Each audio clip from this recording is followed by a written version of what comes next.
is not my fault. Oh my God. We have a brand new game. I was trying to contain myself. Oh my. Go option one, not safe. These are insane. And Brandon keep killing it.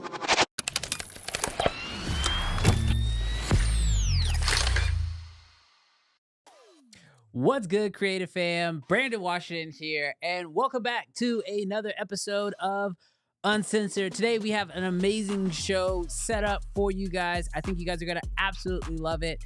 You guys saw the title and the thumbnail. There's some crazy stuff happening in the world of cameras right now, but I'm excited to talk about it with one of my favorite people to geek out about cameras with, but also the amazing co-host of this show, Mr. Jarrell Peak. What's up, Creative Fam? What's up, Brandon? Man, we got a good episode. Yeah. I'm excited about this one. I was actually a little nervous at the beginning of this because I was like, this week was kind of light in the form of like news, right? Yeah. But then like it felt like on Thursday, it just picked up. Everything picked up. Everyone was just like, oh, Uncensored's about to start. Let's get all of our information out. The people need the news. The people need to know.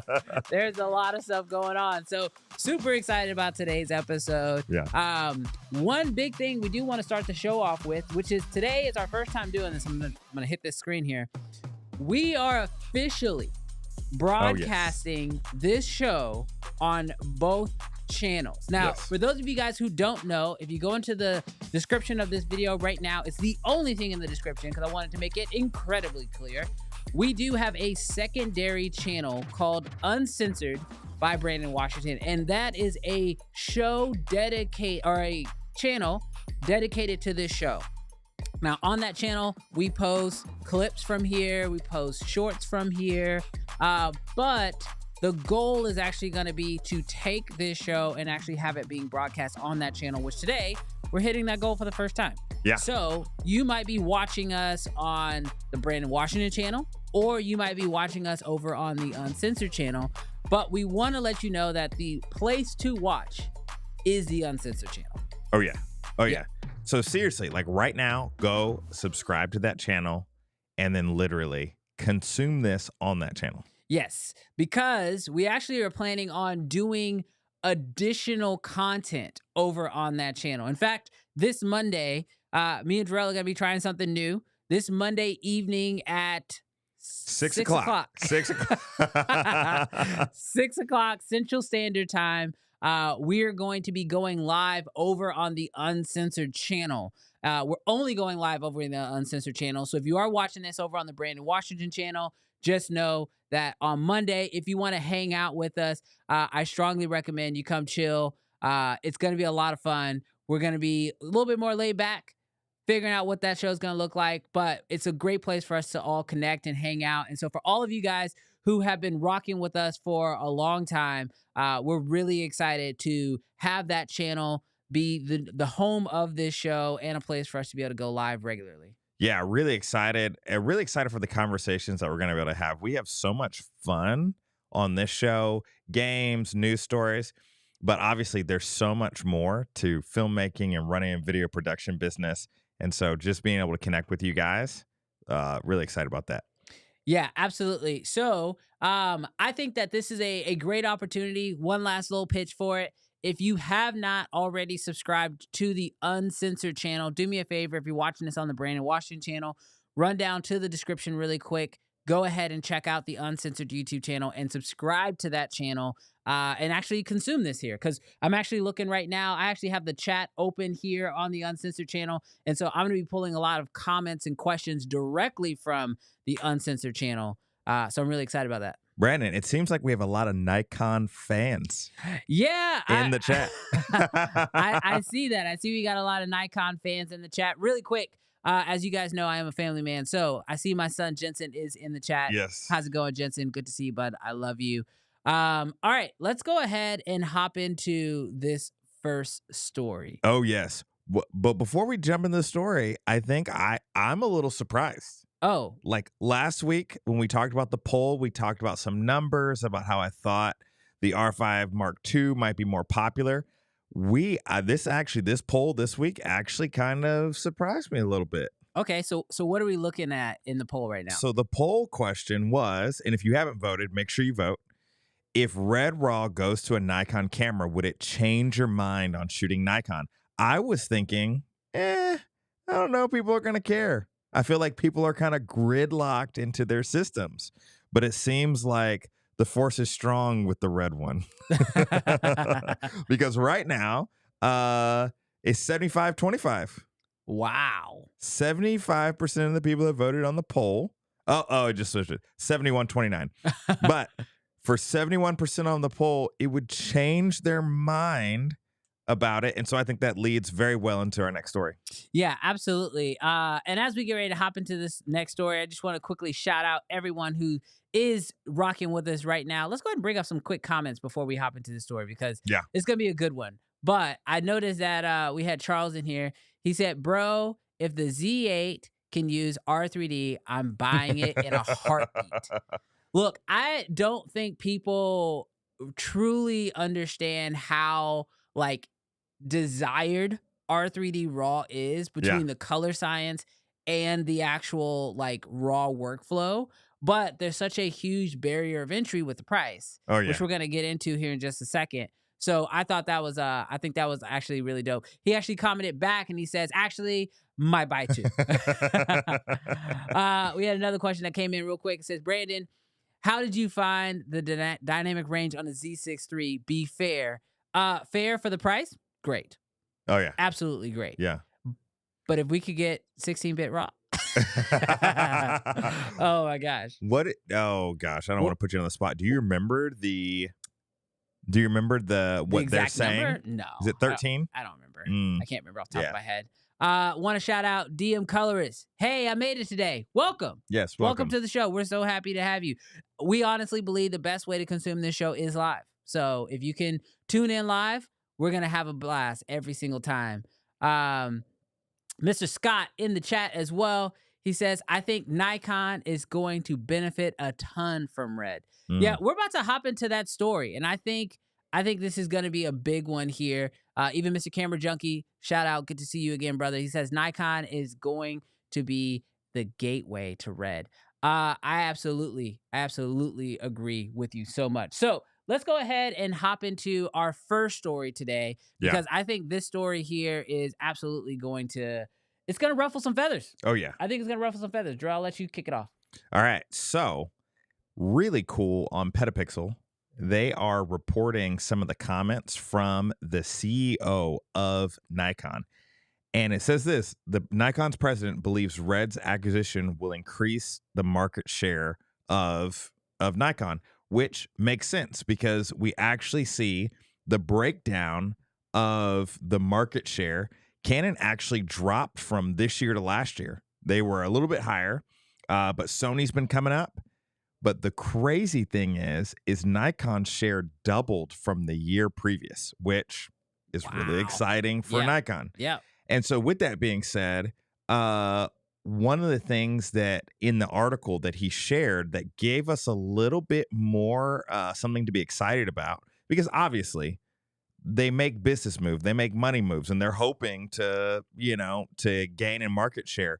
But it's this comment right here that gives us maybe a little insight into the future. And it says, in an interview with Nippon, Nikon's president, that guy reiterated the company's plan to improve its video technology and pointed towards the potential to increase Nikon's market share among video users and the industry at large by leveraging the technology it acquired from Red. Now, that leveraging technology it acquired sounds like we might get a little something. Yeah, so I read the entire article, and he actually did specifically speak on. Now, he was very clear to say that, like, this is going to take time. Yeah. Right? But what I thought was really interesting was that one of the leverages that he did speak on was possibly bringing, and they're working on trying to figure out how to bring that 16-bit RAW R3D to a current Nikon camera. Now, we know that there's no way that future cameras won't include some hybrid technology information shared between Nikon and Red. I mean, that's the reason why you do an acquisition like this, right? For future cameras. But what I found incredibly interesting about this story was that it wasn't just about future cameras, although there were some points on future cameras, but it was also, how can we improve our current cameras, which, as somebody who, shoots on Z8, also obviously shoot on Red as well, it was really interesting to see that, like, okay, this acquisition will benefit future systems, but it can also benefit the systems that are already in existence. Oh, yeah. Yeah, no. And I think it's like, for me, I'm just like, this camera, like with the Red RAW coming to a Nikon, like, I already look at the Z8 as a phenomenal camera. I think it punches well above its weight class when it comes to, what it can actually do. But man, to see like the possibility of that coming with R3D RAW. Now, granted, my biggest caveat / concern with this is, what does this do to the Red cameras? Because I'll be honest with you, and maybe I should work on a video for this, but like, if you look at the Z8, which is an 8K full frame, currently shoots RAW, right? Currently shoots ProRes RAW internal, H.265, obviously a phenomenal photography camera as well. You take that camera And you give it R3D. and you give it our 3D raw. Like, what are we doing now? Yeah. I literally start thinking, okay, Are we now coming for Komodo? are we coming for Komodo? Yeah. Where does the Komodo live? Now, granted, Komodo has its own spot in Mhm. productions, right? But it's got the global shutter, it's got Genlock, it's got everything we need, especially for virtual productions, like using it on big Hollywood sets.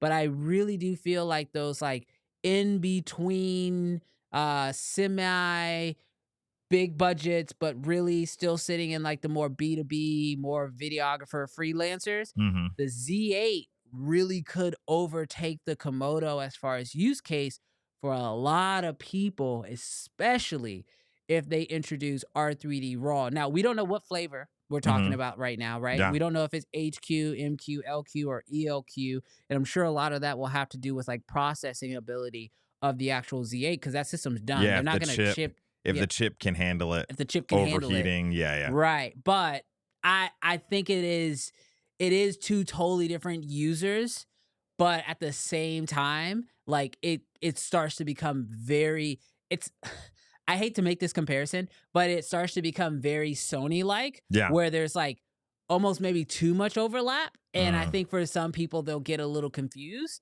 Yeah. But I think the price is the other big win here, I think, potentially for Nikon. Because if you start talking about Z8 pricing, Mhm. but you're getting R3D RAW, Mhm. that could be huge. I think Red has already kind of, and maybe not even on purpose, but already kind of positioned themselves.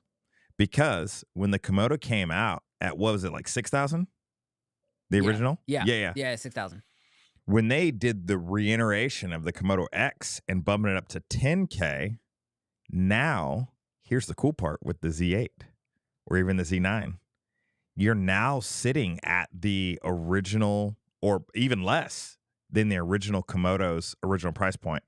And so I do see some potential, just because you would buy a Z8 doesn't mean you'd buy a Komodo X, but maybe in buying a Z8 and realizing the benefit of Red Raw, maybe then you step up because it's now in the ecosystem to the Komodo X. So I think that there very much is if they made the Komodo X for $5,000, $6,000, I'd be like, no, what are you doing? Don't give it Red Raw. People, you're gonna cannibalize. But with the Komodo X stepping up to $10,000, and it's not even 10,000 really. Yeah, it's clearly more than that. Yeah. But I think when you obviously with the Komodo X, there's so many other benefits. Mhm. It's almost like the Komodo X is a starting point for high end, and then kind of goes up from there. And I feel like the Z8 is kind of the end point for the Mhm. well, I guess they technically got the Z9, but for video, I think Z9 Z8 so similar that most video shooters primarily can go for the Z8 and be totally happy with it. Mhm. And that is obviously the one thing that when we look at what he actually said, he mentioned that they're not only are they going for market share, but if you actually read the article, it states that they are specifically going after market share for video, Mhm. which I think is so. I think it speaks so well to our time right now because the truth is that when it comes to people who are buying cameras, Mhm. I don't think anybody buys cameras more than video shooters, Oh, yeah. especially in this mirrorless world. Mhm. Sure, there's a few people buying it for photography reasons and whatnot, but I think when it comes to trying to get market share, it's very clear that Nikon right now is focused on video, Mhm. the acquisition of Red, deciding that we're gonna, even with the Z6iii, so many video features being thrown into that camera Mhm. that they are building these cameras, I think, for video shooters first.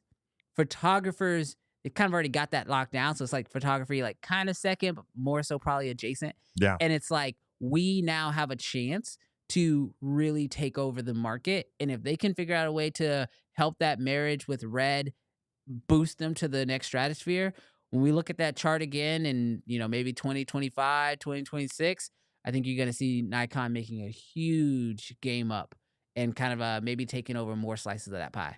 Yeah, absolutely. Because I literally just think, what what does a company have to do to literally move the needle? And with Red Raw already being, because obviously they could come out with N Raw or they could come out, like whatever. And they already have N Raw, right? Right. Like, Yeah. So like they could come out with a feature that people would be used to or like maybe expect. But I think because Red Raw is a coveted sort of deal, Yeah. that it's like you got to do something to actually move the needle if you want market share. Yes, absolutely. And I think the right move is to keep the R3D Red Raw name Mm-hmm. and bring that into the Nikon system. And I think that's going to help them a lot than just upgrading the Nikon Raw Mm-hmm. and just giving it all the same features as Red Raw. I think that would be a misstep. I think Yeah. holding that name Red, because that name Red still means a lot. But yeah, because we saw that in the GH7 when they brought Ari. Yes. That log to the camera. That name Ari means something. Yeah. Exactly. Yeah. Absolutely. But this is just our thoughts. We would love to know what you guys think. Let us know down below in the comments. Let's go into the comments really quick and see what you guys are actually having to say about this, because obviously we're just two guys who, I mean, I'm a guy who's absolutely going to be eating this up, but I want to know He's what you hoping guys... for a firmware upgrade. I'm hoping for one tomorrow. You know what I mean? Let me beta test that. So I'm really, really excited about this, but let's see what we have. Marcus says, honestly, don't get why there's just a raw workflow would make people buy versus everything else that is already great about Nikon cameras. Look, I get it.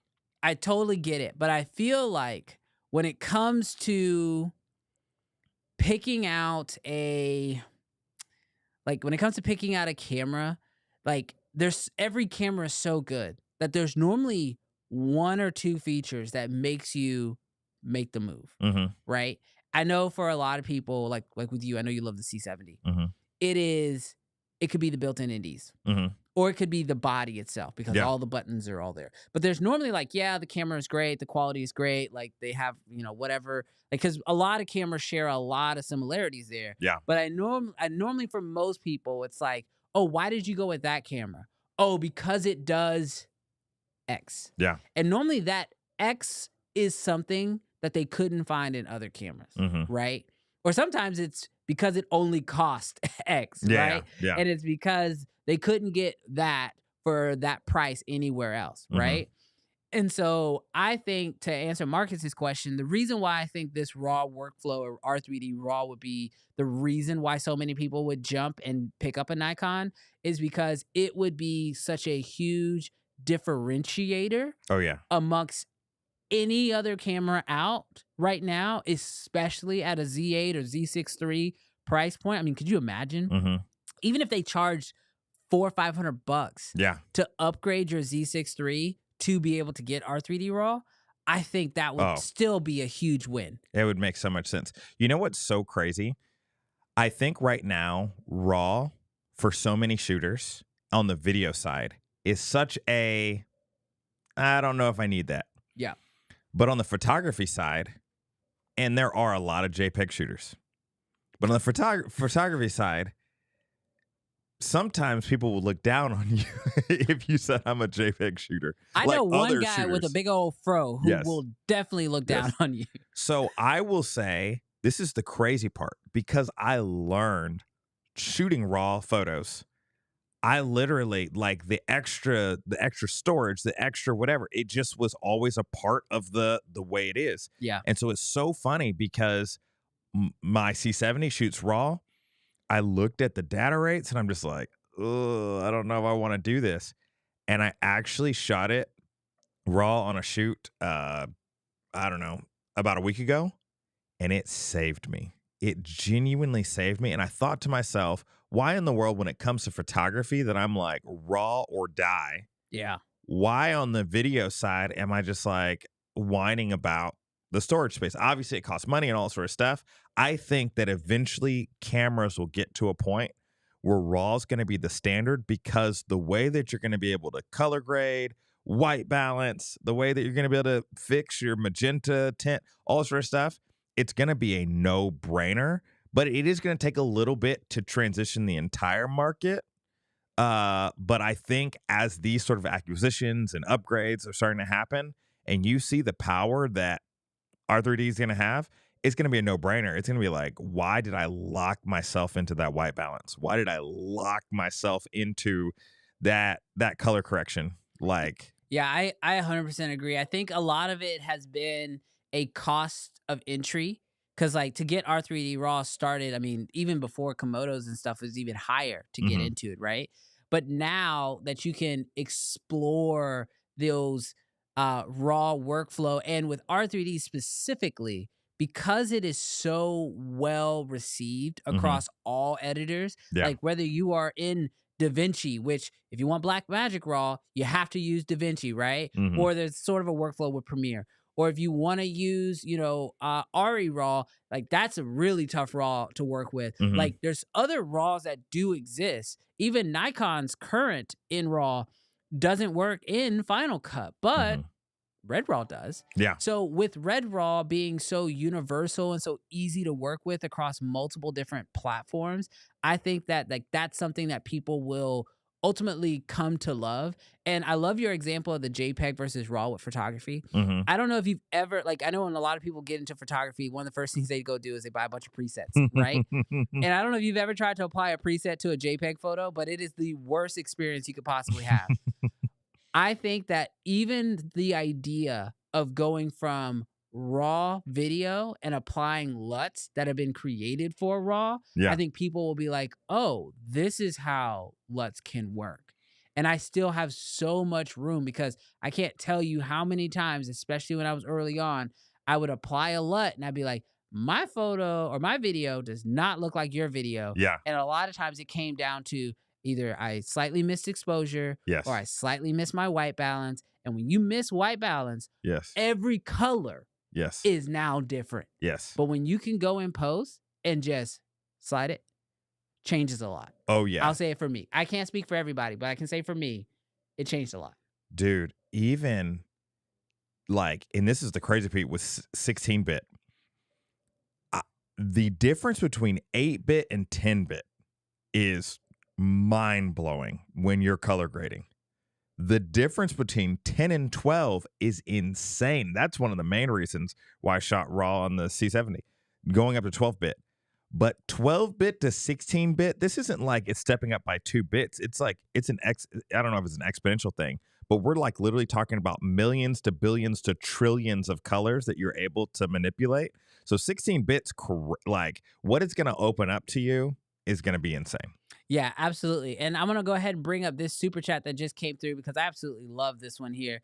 He says, I think Nikon improving its dynamic range log curve and making H.265 422 instead of 420 will really move the needle. And you know what? That's the other thing that's so interesting about this article. So for those of you guys who are just tuning in, we're talking about this article from Petapixel that came in, and it talked about how Nikon is going to be introducing elements from Red into Mhm. future cameras, but also their existing cameras. And they didn't just say R3D RAW, although that's the part that I'm really most excited about. They Speculating, spe- hoping, hoping, optimistic. very optimistic, but I'm hoping that it's coming. But the one that really also got me was they said they want to introduce Red's color science too, which I believe that like Red, even if you're not like when you just get an image straight out of the camera on a Red, if it applies Red's, internal LUT, it already looks so good. Like Mhm. so little has to be done to it.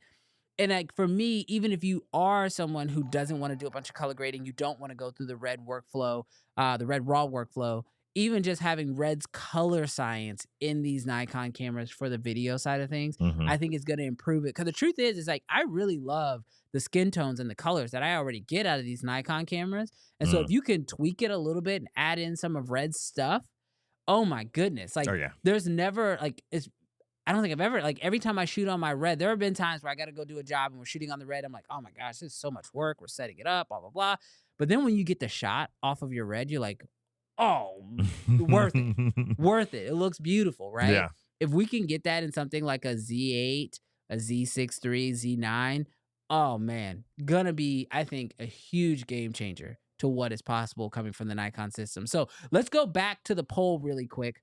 Dude, Where are we at? here's the crazy piece. You have now literally 75%. I think you might have convinced some people, Brandon. 75% of the people that are in the chat right now think that if Red Raw goes to Nikon, it will literally change their mind on shooting on Nikon. You know what I'm willing to bet?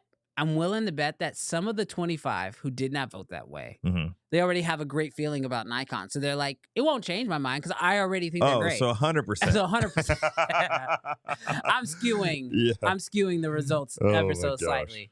Oh man, I think this is gonna be absolutely insane if they are able to pull this off. I think it would change a lot of stuff for me personally. I mean, even just the idea of knowing that, like, if you're shooting on a, let's say you do decide to invest in a Komodo X and you're in love with that camera, you absolutely want to shoot more with that camera, but you're in a situation where you need a second camera. Your options are really buy another Red if you want it to match perfectly, or have the same workflow, or you have to rent something, right? Well, whether you're gonna buy or rent, if the option then becomes, oh, I could pick up a Z8 as a secondary B camera, and because it has the same color science and it has the same raw workflow, I mean, I just feel like that opens up so many opportunities. Well, we said it a little bit before. We just kind of briefly mentioned it. Thank you, Panasonic, for opening up the door. Not as far as I know, Panasonic and ARRI aren't like business partners necessarily. Like they're not owned by the same people. But thank you for literally paving a pathway of seeing how important it can be to carry another professional camera's profile within your camera. You literally opened up the door to say, video shooters, this might move the needle. People may want this. And so it might give Nikon some inspiration. Yeah. Especially since they're owned by Red, or Nikon owns Red. Right. You know, to put it in their cameras. So yes, people want it. Now, DM Colorist here says that RAW is not 100% necessary, but you need the color science and log that gets you the most out of the sensor. And that is where I'm super excited about that. Scott even kind of like echoes him here. He says, there's work to be done with Nikon's color and log curve. And I feel like that's where we're going to see so much like improvement. Like this partnership, I'm biased. I'm going to say it. Like I am biased, but I am super pumped to be able to see what this partnership brings. And the thing about this article and the reason why I want to talk about it today was it's not just future. Yeah. Like future is great. And like, I know that they're going to come out with some great stuff in the future. Yeah. But to know that we can start to see possibly some of those improvements on systems that we're already running today, it's almost like investing in a stock and like you can see that stock is going to improve. Like there are signs that stock is going to go up. Now, obviously you're excited about the Z8. I just want to say I'm also convincing a few people. Marcus says that he's getting convinced. I'm buying a Z8 right now. So obviously you would be excited if it was coming to the Z8. Yes. The real question is, if it came to the Z9, which is their flagship, would you be disappointed? So I don't know if I would necessarily be disappointed. Yeah. But as someone who has a Z8, it would, like, I feel like for me, that would be a reason to jump from a Z8 up to a Z9. Okay. Alone. Like that reason alone. Now, granted. You listening, Nikon? Don't do that. Don't make me switch cameras, please. No, but I feel like I would love to see it. I don't think there's any reason why it couldn't be on the Z8. Yeah. But if there was like, oh, heat or oh, battery or oh, process, because the last thing I would want to see them do is cripple the Z8. Like they put it in there, but the battery life drops down to like 10 minutes or your card overheats in like, 20 seconds or something crazy. So like, don't do it if you can't be done well. That is a big element for me. But that said, RAW typically Isn't it easier? that's what I was about to say. Yeah. RAW is typically easier because the camera is actually doing less processing. Yeah. Now your computer has to be able to keep up, Yeah. but the camera itself and writing to the card is typically easier. And even I've said this on previous episodes, but like I know that compression is what makes it difficult. But like if we can't get every flavor, like HQ, MQ, LQ, ELQ, like ELQ is normally like pretty heavy sometimes because Mhm. there's so much compression being done there. Yeah. So like if they're like, hey, it's only LQ, okay, Yeah. I'm cool with that. I can make that work because the truth is that part of me still feels like there needs to be a reason for Red as a system to exist. And if Yeah. you throw everything into the Nikons, then you're starting to run out of reasons. But I will say that like if we just get like one little flavor, LQ, 16-bit RAW, Red R3D, everything's the exact same. I can literally take my files out, throw them into any editor, work them the same way I've worked every other process. Like as long as that's all the same, I'm gonna be a happy guy. Yeah. Yeah. For yeah. sure. For sure. Question though on the R3D, because you mentioned a little bit with the computer.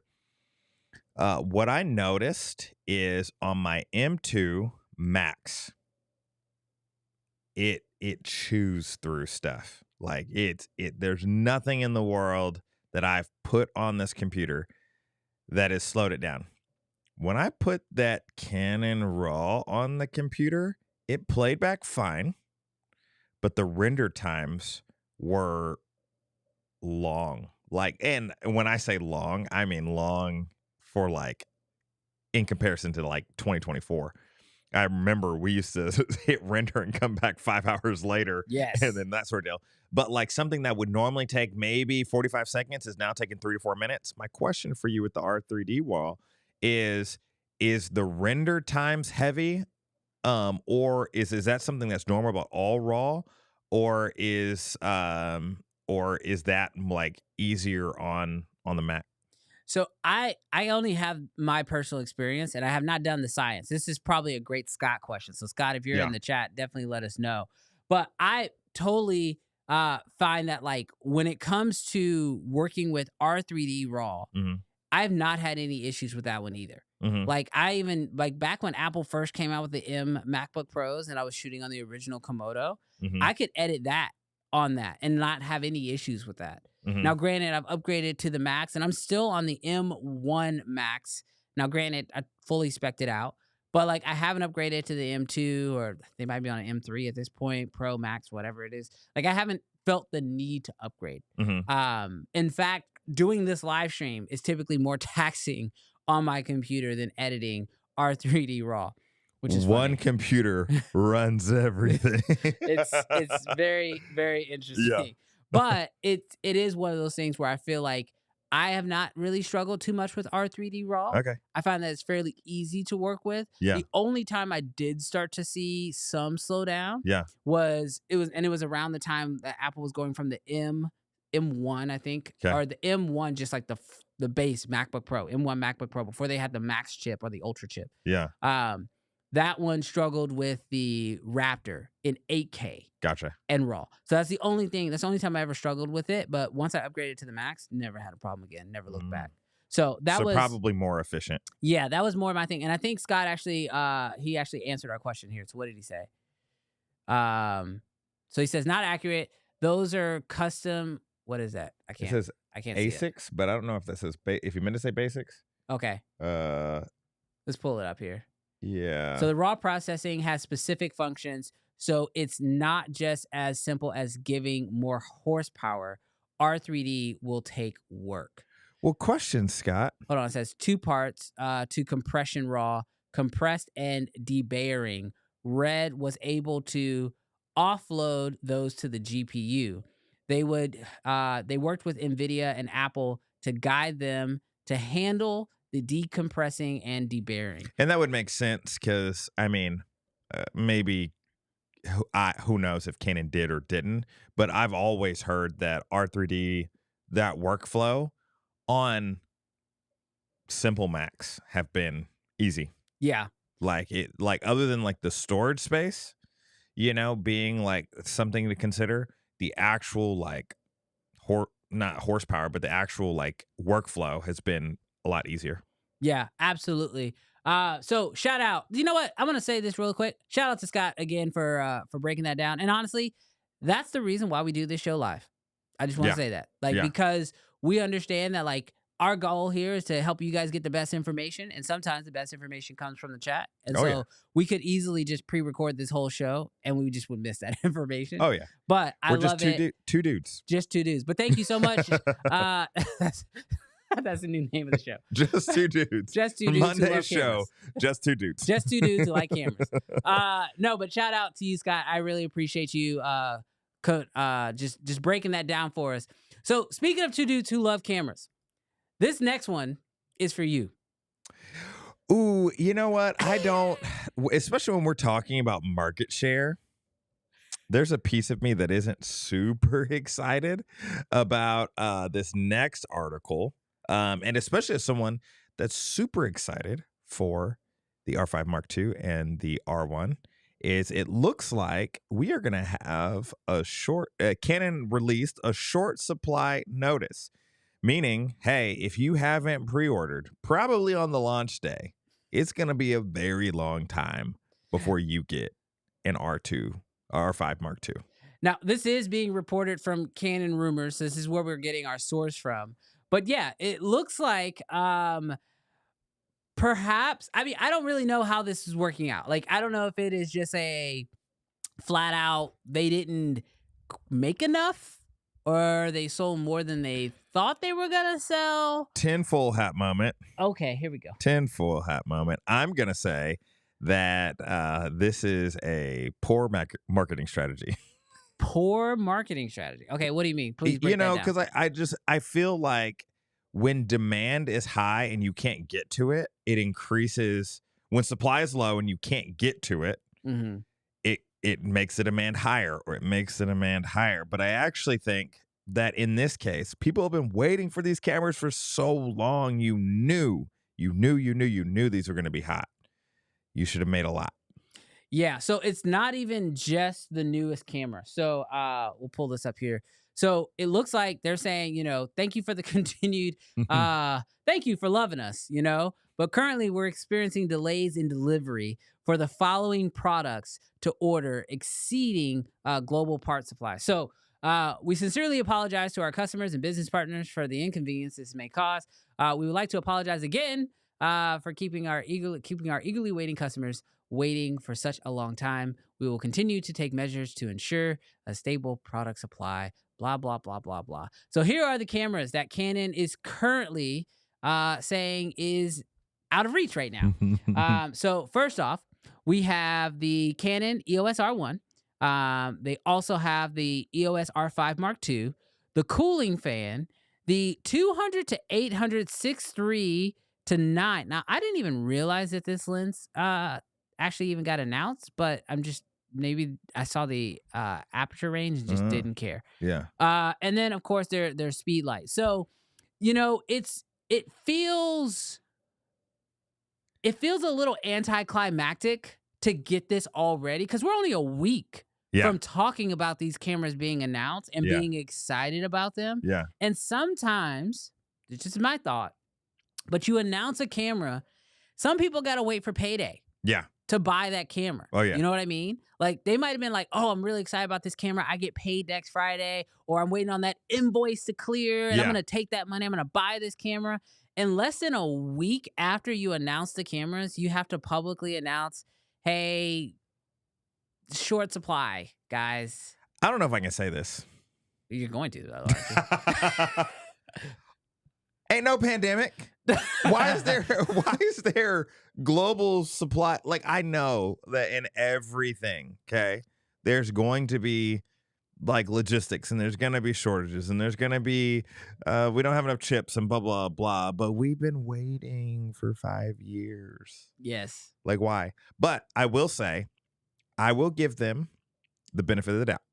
Of course you will. You gotta be like, that's what fan people have to do. Can you do what I do, though? That's what people have to do. Can you just like raise your hand and acknowledge your bias really quick? Fan people have to do this. Fanboy. Fan people. I think that there's a possibility that they knew these were going to be popular. They didn't know it was going to be this popular. How? No. I'm just saying, like, let's say they thought, and I'm going to throw out numbers that sound ridiculous because I have no idea what the actual numbers are. So let's just use ridiculous numbers. They knew we're going to sell 1 million units. Obviously, ridiculous number. But then 3 million units came in of orders.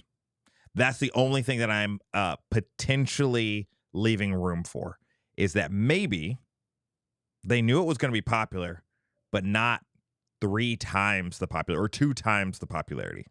Now, do you think there's a chance that they are like, let's say it was instead of 1 million that got sold, it was 1.5. So a bit more than they expected, right? But they're like, "Ooh, let's just put this out there so that way we can sort of get ahead of anyone who gets upset later." Because the back order just becomes worse and worse over time, I would imagine. Oh, yeah. So then it just becomes like, hey, just a heads up, we're already a little behind. So that way they can sort of like garner expectations a little bit here. Is my guess. Oh, 100%. You think that's what they were doing? No, I think 100%, because like ultimately at the end of the day, I feel like you could probably make how many ever orders that you can make and have like kind of like a buffer. But then once that buffer is run out and that thing is sold and being sold every single day, I don't know how more likely it is for you to produce 10,000, 15, 20,000 more units per month. The buffer is just going to be what the buffer is going to be. So I think they absolutely needed to get out ahead of it and just say, hey, sorry. Now, I will say, to me personally, not because I expect the R5 to have issues in any, or the R1 to have issues, but because the last one did have issues right out of the gate. Like, to me, I had kind of mentally planned on this is going to be a February, March purchase, maybe January, because I knew like this isn't the first time Canon has released a popular camera and it couldn't be bought for months. So like just mentally, I prepared. I want to see any of the bugs. I want to see real world people use it. I'm good with waiting. So if you're in the boat with me, cool. But I'm sorry for you if you pre-ordered on Saturday. Like we might get our cameras at the same time.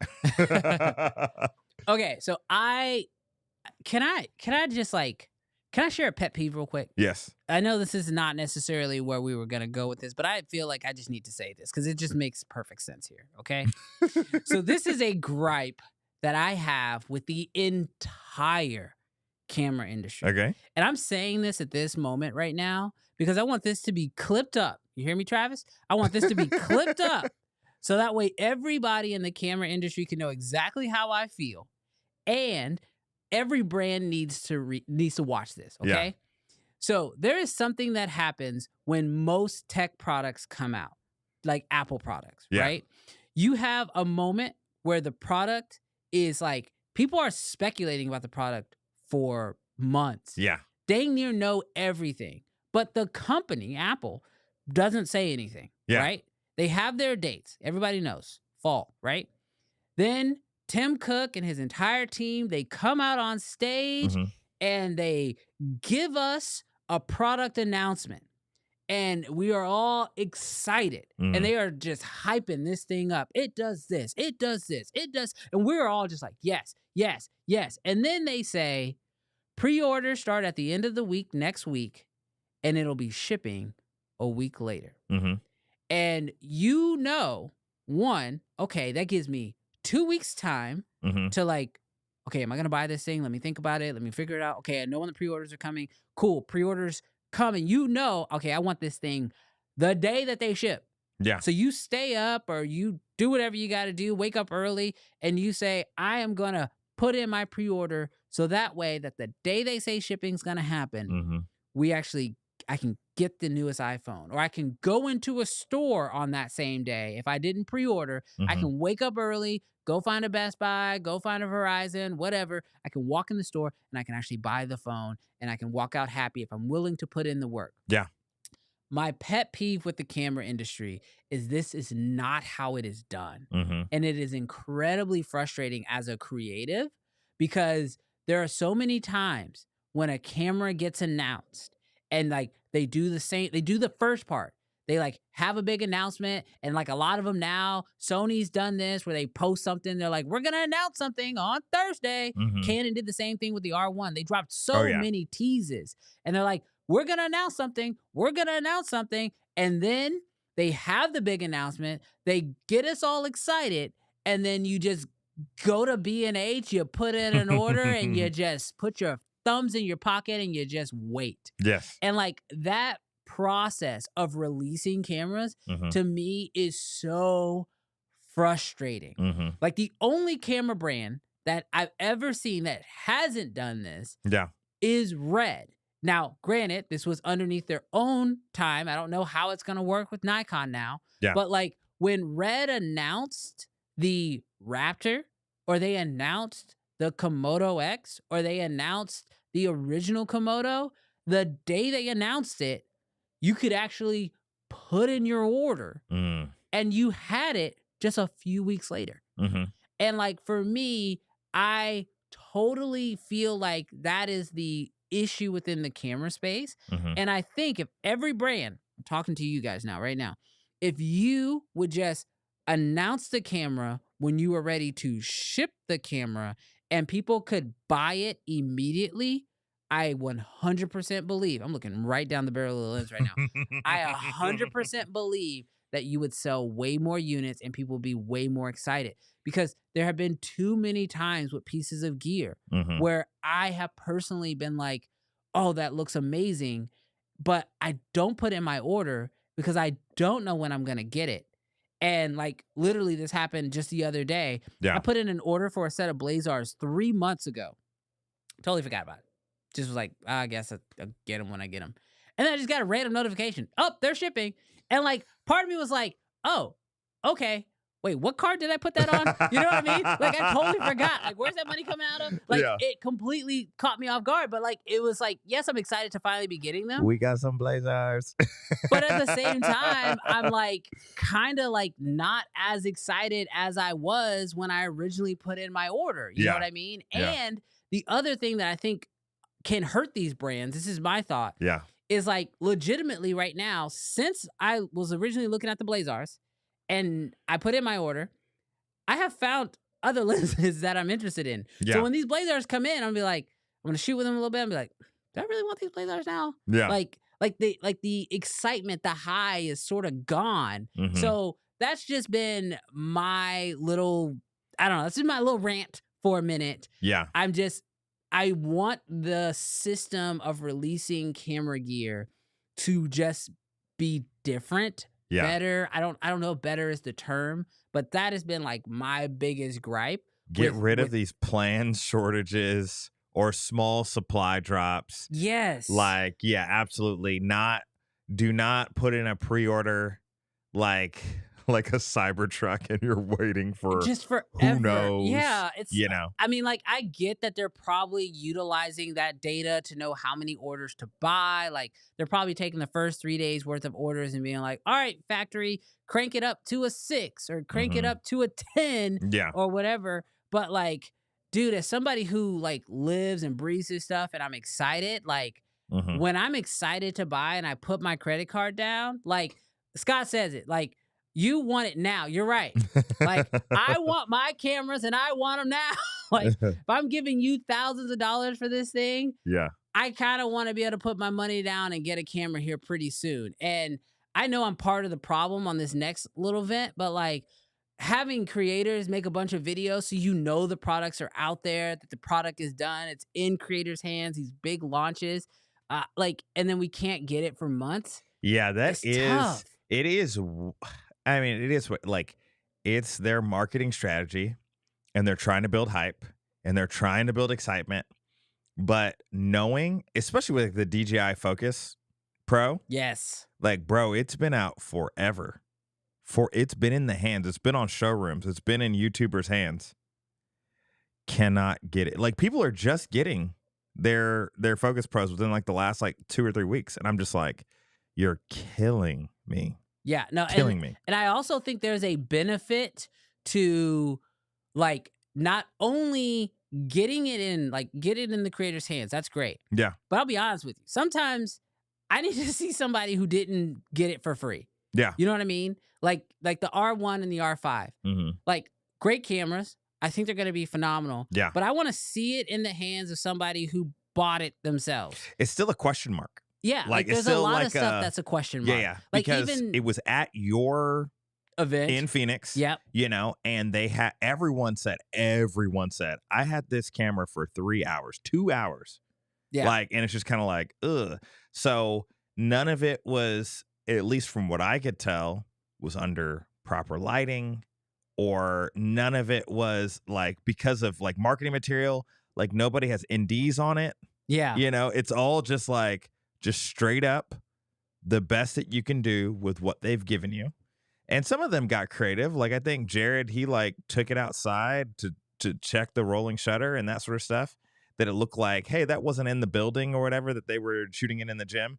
But yes, it very much is like Peter McKinnon's about the closest that I've seen it in a real world scenario. And even he's an ambassador of light. So yeah, I think for me, my concern with the way that they do it right now, like, I mean, especially the Canon R1 and R5 release, is like, as a creator, they didn't know what the camera was until like they got it. And then it was like, hey, here's a bunch of information about this camera. Now you have 3 hours to go figure out how to test it and make a YouTube video around it. Yeah. Right? Which is just a very hard thing to do. yeah. And like, this is why I think it's so beneficial, because like, even when the R5 came out, the first R5 came out, I Yeah. took it and went and shot a wedding with it. Yeah. And like, that was one of the first things I ever did with that camera.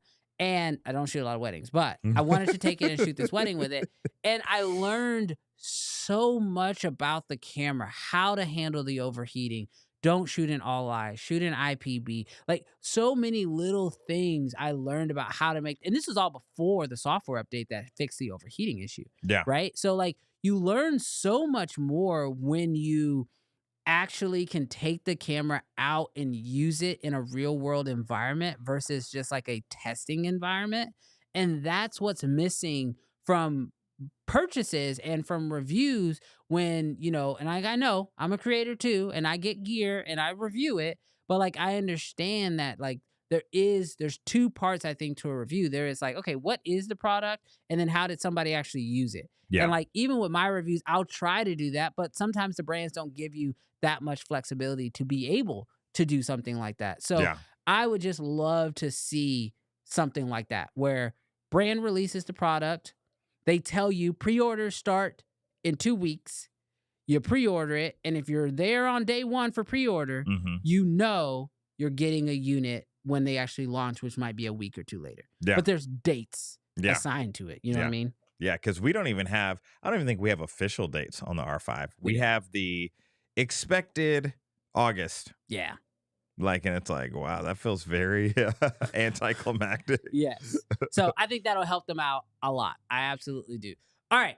So speaking of Canon, let's go ahead and hop into this next news story. Absolutely. Because I think this is one that, might help some people. It gives us more information than we originally had. Yeah, if you're on the nerdy side of things, then you're excited about this. So yesterday, had the opportunity to go through the manual for the Canon R5 Mark II. And before you get off the stream, because you're like, manual, it does give us some interesting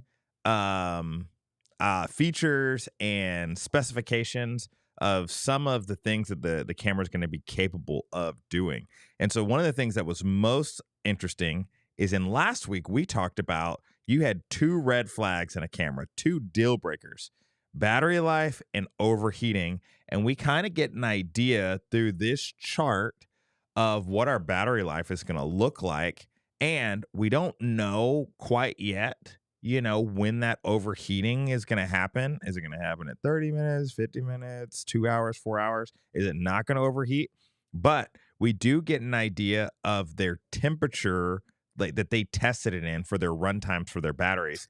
And if you live in Houston, we have a problem. Yeah, I will say this chart was a little confusing at first, but I was able to go in and like sort of make my own little version of it. So I changed up the chart a little bit, but it's all the same information. And so what this tells us basically is what they approximate the runtime of this R5, and it feels like they got better. Yeah. Right? It feels like it got yeah. much better from the original one. But it's the temperatures that really kind of caught me off guard, where they're actually testing these cameras at around 73 degrees Fahrenheit. Now, granted, if you live in Houston and it drops to 73, and I'm saying drops Yeah. to 73, people are probably gonna be putting on jackets. There's a hurricane coming. Yeah, or there might be a hurricane coming. Go get your generator ready. Yeah. But the truth is that like I think that this is a nice step in the right direction. Yeah. That we are getting better battery life. It feels like we're getting better battery life from the R5 Mark II. Yeah. And it feels like they've done some pretty adequate tests at all the different resolutions and different, like obviously they're doing a lot of their tests in their long op format, but they're doing it at the different frame rates. The ones that are a little bit more taxing as well. So doing, instead of just 8K, it's 8K 60, but then they also are giving us 8K 30, which I would imagine 8K 24 is basically about the same. So like it feels like we're in a pretty stable spot. Yeah. But I mean, let us know, chat. What do you think? Are you even excited? Like I know for me, I mentioned last week that battery life and overheating are two, like they're deal breakers for me. They're red flags. Like Yeah. if a camera has bad battery life or it's overheating, I can't. Mhm. Like I just can't. What are your red flags? Are there any red flags that you have, chat? Let us know. But Jarrell, what are yours? Yeah. So when I think about it, like that's continual operation. That is 50 minutes of recording and letting it run for 50 minutes. And while I definitely do have projects that I do long recordings for, most of the time when I do real estate or I'm doing, highlight or event recaps and that sort of deal, I'm not running for 50 minutes straight in 8K light raw. And so I think that that's a great number for continuous use because like ultimately it's going to last quite a bit. Now, Canon's obviously always going to be limited with their LP batteries. Like it's a new battery that they're coming out for the R5 Mark II, but you'll be able to use your older Canon LP batteries. But the reality is because they're giving us that ability to use batteries from the 5D Mark II days. That's kind of wild, right? Which is it's such a, that form factor. Genuinely speaking, until you step up to the R3 1DX R1, yeah, you only have so much space for battery life. Yeah. Like we're not going to see, unless something crazy happens, science, we're not going to see 5-hour battery, 10-hour battery life off of the same form factor. Yeah. So No, until they make that. the battery bigger, like I'm happy with it because like ultimately, you carry, if you are shooting continuous shooting, carry 8 batteries with you, $80 a pop. It's a lot, but the camera's a lot. Yeah. So yeah, I mean, I understand the benefit of being able to let the older batteries work because they are basically honoring the loyalty of being a Canon shooter for a long time. Mhm. I mean, you probably invested in 2 batteries with your first Canon camera, and then by the time you get to your second one, you bought 4 more, so now you're sitting with 6. Every time you buy a camera, they give you another one. Like, they're trying to honor that system, but I even think, like, we saw it with the R5 Mark I, that they gave us, like, there was a new battery that came out with that system, which before with the original R was a different battery. So like they are trying to improve what the batteries can do. Yeah. But I think you're right. I think they will be consistently limited a little bit. now here's the crazy part with the batteries. I don't use it for video because the video features in the R6, like they limit you if you don't use the new Canon battery or now the old Canon battery. But I will use my 5D Mark III batteries for photos. Yeah. And so it's honestly, I'm thankful, Canon. I'm thankful. Fan people. Fanboy. Fan people. Fanboy. But let's see. Let's go to the chat really quick. What are y'all's red flags? Marcus says a horrible menu system and no customizable buttons. If we are talking hybrids, I think as far as like red flags, I think menu systems, they are, I won't say it's a red flag for me, Mhm. but it is a massive green flag if your menus are easy. Yeah. But I have found, this might just be me, and it might because of the photography video, but most hybrid systems, their menus are just not that easy. Yeah. Like when I think about the easiest menus on any camera I've ever used, it is Blackmagic and Yeah. Red, Yeah. right? Like those are like the two, but they don't have to worry about any of the photography stuff, which makes it half of the And ecosystem. isn't Blackmagic like even like in orders of magnitude better? It is very easy to Yeah. use. Now I will say it's not a cinema thing though. Yeah. Because even on the R5C, which literally you turn the camera on and off to switch back and forth between photography and video, when you got into the video side and it was the cinema menus, they were not that simple. You know what's crazy in that? Canon just released, so I'm not trying to bring it back to Canon. He brought it up. Canon just released a week or two ago a firmware upgrade. Here's the crazy part, bro. On the R5C, the kind of what Marcus was talking about, the buttons, like the scroll wheels and some of the buttons didn't work when you switched it into the cinema menu. It worked when you were in the photo side, like the scroll wheel in the back that controls the iris. Yeah. When you did that into the cinema menus, that was just a dead scroll. And so that firmware upgrade just like literally allowed you to. So if you have an R5C and you haven't upgraded your firmware and you're mad that some of your buttons don't work when you go into the cinema menus, absolutely. The cinema menus can be daunting. And when the buttons don't work, it's like, it's wild. Yeah. So I think that that's an absolute huge red flag. You know, if you have a menu that's impossible to get through, that can be a red flag. What I have learned. Is that Sony? I'll be honest. Who is the hardest menu that you've used? Nikon. Yeah. Their menus are tough. And it's because they break, like you have like a photo menu, and you have a video menu, and you have a custom menu. And inside of custom, there are more photo settings and video settings. And that is where I get the most confused. That sounds like Canon. It's very similar. It's very similar to Canon. Yeah. I think just because of my years of working with Canon, I learned that language. For sure. And when now I'm only like about a year or so in on working with like, shooting on Nikon, I'm still learning it. The one thing that is really nice about Nikon is their menus are very well labeled. Yes. So when I don't know how to do something, I can just Google it real quick and it's like, oh, go to C7. And I know exactly how to find that. I can go into my custom, go to C, go down to 7, and boom, that's exactly what I need. So it is, that part of it does make it easier. But I will say that Canon, Sony, and Nikon menus, as far as I'm concerned, are equally difficult. But it just becomes learning that language. And what becomes hard is if you learn one really well, if you try to use the other one, it's completely different. Dude, not that they chose to, might be too much of a sidetrack. Not that Nikon said, I want to see what Canon's doing. I want to do the opposite, but it feels like it. Like even the way that the lens rotates on the camera, you're like, it takes so much within me to literally even just operate your camera. Yes. So I agree with you 100%. If you learn Canon, it is almost going to hurt you to switch to Nikon. Yeah. And apparently I'm not the only one who feels this way. Scott also agrees that Nikon menus need a lot of work. And that's, I hope we can get to that place. I hope we can get to that place, but I understand like the thing, because obviously I've worked with Nikon before and I've spoken with them.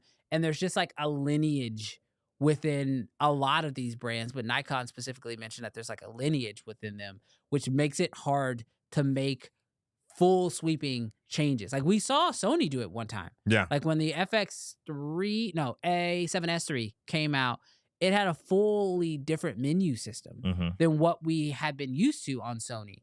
And caught everybody off guard, took people time, and now all the new ones are now having that. But that's a huge swing. Yeah. You know what I mean? For a brand to make. So hopefully here pretty soon we'll see easier menus. But Marcus, I love that. That is absolutely a huge red flag. And if it has good menus, for me, that's a big green flag because I do not want to be dealing with menus trying to get my shot. Yeah, absolutely. All right, before we go into the next story, I actually think I want to do a little bit of a detour because I think it's a good time to play the game. Okay, yeah. So we had a conversation this week, and we were just talking about all the cameras that have come out, right? We're about halfway through the year, a little over halfway through the year, and it has been a very busy year when it comes to cameras getting released. We also feel like everyone is kind of like fighting really hard right now to release their best stuff. I feel like prices have been really good, whether that's from Blackmagic dropping prices on existing cameras, Nikon coming out with the Z6iii, even Canon, who has been quiet for a lot this year, finally speaking up in different places, right? Yeah. Like we've got the C400, we've got the R5 II, and we've got the R1. But the question came up is like, there's a lot of existing cameras on the market that are very, very good. And because there's so many good cameras on the market, the question became, what does the used market look like? So, Jarrell, I'll let you sort of like set up the premise of what we're going to do here. Because I personally think that, I think it's going to be a lot of fun. I think I can run it. Let me see. I'm probably going to hit the wrong one. I totally hit the wrong one. Let's see. Nope, that's the wrong one. All right, let's go back. Let's reverse.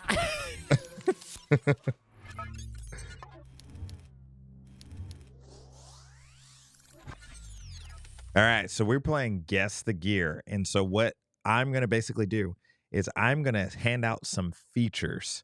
And what we want you guys to do is we want you, based off of the specification and the features of these cameras, we want you to guess what you think that this camera is in the chat. Brandon is also going to guess, and we also want you to put down what you think the price of this thing is, because it's very interesting right now. We've kind of hit a saturation point in the market, and so some of these features are going to be like, dang, this camera can do this? So I have a question. The price that we're reacting to, or the price that I'm guessing, yes, is it the current used price? Current use price. Okay. Yes. So this is what you were able to find it for Yes, right now. Absolutely. Right now, on like, not just like Craigslist. Okay. This isn't Facebook Marketplace. So this isn't like the lowest price that someone dropped, broke, and cracked a screen and they're selling it for $50. But it is a price that is going on like a KEH or, B&H and that sort of deal. Okay, I'm down for this. Scott says he's good. Let us know, chat. Let's see how good we do. Let us know what you think this camera is, okay? And how much you think it costs. 30.4 megapixel full frame CMOS sensor. Okay? Okay. All right. We have an ISO range of 100 to 32,000. Ooh, okay. That's an older camera. That's older. 3,200. Okay. No, 32,000. 32,000. Okay, 32,000. 32,000. Yeah. 32,000. Okay. It can take in camera 8.8 megapixel stills from 4K video clips. Wait. So you take a video clip and it'll pull out? It can pull out 8.8 megapixel JPEG stills. Okay. Okay. And then just for video features, 4K at 30 or 24. Okay. Cool? Think so. All right. If you had to guess what camera this is and its approximate value. One more time. 30.4 megapixel, full frame, CMOS sensor. 100, the ISO range is 100 to 32,000. Okay. You can pull 8.8 megapixel stills from the 4K video clips. That's the one that's getting me, because that makes me feel like it is a cinema camera. It does. I'll give you one more. Okay. 120p. It is 120 frames per second. 120 frames per second. Yeah. Okay. Do you want another resolution? Is it 720? We'll say HD. That still could be 720. All right, chat. What do you think? I don't think it's an EOS R. I think I see that I see Scott puts EOS R. This definitely makes me feel it's a older EF camera. I'm gonna go like the Canon 90D. Okay. And then as far as like price point, you could probably find that camera for, I don't know, let's say $1,500. No, let's say $1,000. Let's say $1,000. All right. Someone says FS7, $900. And I can't even recall any 30.4 cameras right now. Well, true to form as a fan, people. Yep. Okay. It's a Canon I knew it. 5D Oh, so close. Mark IV. So close. Dang it. I knew it was a DSLR. Yes. I forgot about the 5D. Okay, so 5D Mark IV. So those are not bad specs. So we got 1080p. Oh no, 4K at 720p or 720p 120. I knew that. 4K. It doesn't have 4K 60. Yes. So that might be a slight detraction if you need slow motion. Yeah. But you have to ask yourself, how much slow motion do you need? But you do have 1080 60 on that camera, right? Yes, you have 1080 and you have 120. At 720p though. You have 60 frames at 1080p and then 120 at 720. Okay, so now that we know it is the 5D Mark IV, Mm-hmm. how much is it? I'm still guessing. That was an excellent guess. Okay. And because you got Canon, we'll give this round to you $1,085. $1,000 for Which- a 5D Mark IV. It feels just a little high considering that the EOS R is out there and even the R. Well, I mean, I guess the R8's more. Yeah. It's more money, but like 1,000 feels a little high. But that's still a really good camera for That's only a really good $1,000. camera. That's a really good camera for $1,000. And honestly, photography wise, I still shoot. I don't. Let me take that back. In the last 5 years, I've shot my 5D3 recently once, and the photos are incredible. Yeah. So yeah, just if you're doing photos, Yeah. the 5D Mark IV, excellent camera. That's solid. Personally, would not recommend. All right, what's the next one? All righty. You ready for this? Yes. Okay. So, sensor 5.3K. It can shoot the resolution. Sorry. The resolution can shoot 5.3K at Okay. 60 frames. Ooh. Okay. Okay. All righty. It will take a 23 megapixel still. Okay. Got it? Yep. Okay. IBIS, in-body stabilization. Yep. Well, and whatever they call it, Uh-huh. but stabilization, Mm-hmm. because I don't want to give it away. Mm-hmm. Okay. And then can do 120 Mm-hmm. at 2.7K. Okay. I feel off the top that this is a Lumix. Okay. I feel like I'm thinking this is a Lumix, and I'm feeling like it might be like a no, not the 7, but it's got to be like a GH4 or a GH5 maybe, Mm-hmm. because of the 5.7K, Mhm. because that's typically like the way they run it. They like to run like 5.7K, but it's like, open gate to be able to utilize that. Because it's more than 4K, but if you want more, you have the top and the bottom, you can redo it. So I'm gonna go, that's the GH5. Yeah, I'm going GH5, and I'm gonna say you can find it for $800 used. So, Brandon, Yeah. the chat wins the round. Oh no, who got it? Everyone in the chat except you. Who got what'd they say? Let's see. Black Everyone. is it the Black Magic? No. Keep going up. Start with Marcus. Marcus? GoPro? No, it's not. Go down to Scott. No, it's not. Go to Scott. No, it's not. Chat, you won this round. It is, in fact, the GoPro Hero 10. Oh. The GoPro Hero 10.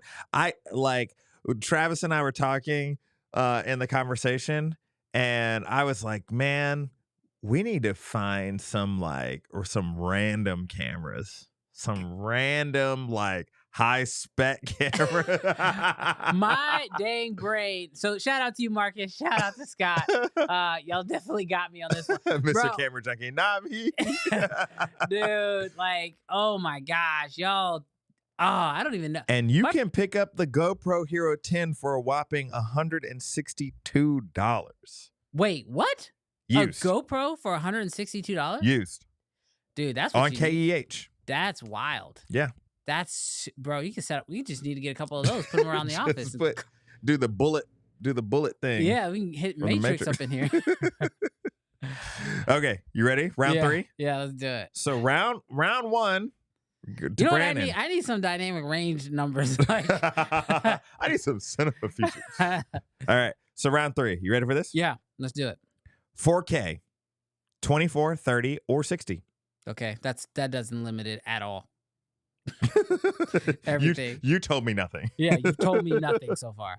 Okay. So, in body stabilization for video. Okay. Okay. Still nothing. Got nothing to go on. He's so jaded right now. Dude, the GoPro just like it could, do I need to guess for like right now you could be talking about a freaking Insta360. I don't know. Is it even a camera? Like for real. It's my iPhone. Okay. Slow motion. Mm-hmm. 240 frames per second. Okay. At 1080p. Okay. Okay. Mm-hmm. All right. Cool. And yeah, I don't think I could tell you anything else about this. Okay. Without giving it away. So 4K, 24, 30, 60. Yep. Okay. What else did I say? In-body stabilization. Mm-hmm. And you were able to do up to 240 frames per second. Yeah. At 1080p. You know what I'm going to guess? I think I accidentally said the answer, but I'm just going to stick with my iPhone, bro. Like, I don't know. That tells me absolutely nothing. And the price. I'm going to go, shoot, that could have been last year's iPhone. Could have been an iPhone. What am I on, a 15 now? So that could have been an iPhone 14. Oh, wait, no, they couldn't do 4K 60, except, could they do a 4K 60? I don't know. I'm going to go, it's an iPhone to just win. And to win. And I'm gonna say you could buy an iPhone used right now for like $700. The brand, the round goes to both Chad and Brandon. It is an iPhone, but iPhone X for $180. Wait, the iPhone 10 could do 4K 60? 4K 60. Wow.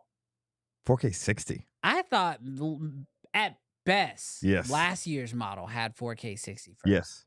That is insane. And how much? 180 used. $180 used. This live stream is going to be all GoPros and iPhone 10s. No more real cameras. No more real cameras in filmmaking. We're retiring it. Yeah, we're just moving. The camera says it can do 4K 60. It's worthy. That is, I didn't say that. That was your words. That's nuts. That is absolutely insane. Okay, you ready for this? Yeah. Okay. You sensor size. Oh, good. Now you can actually give me something I can work with.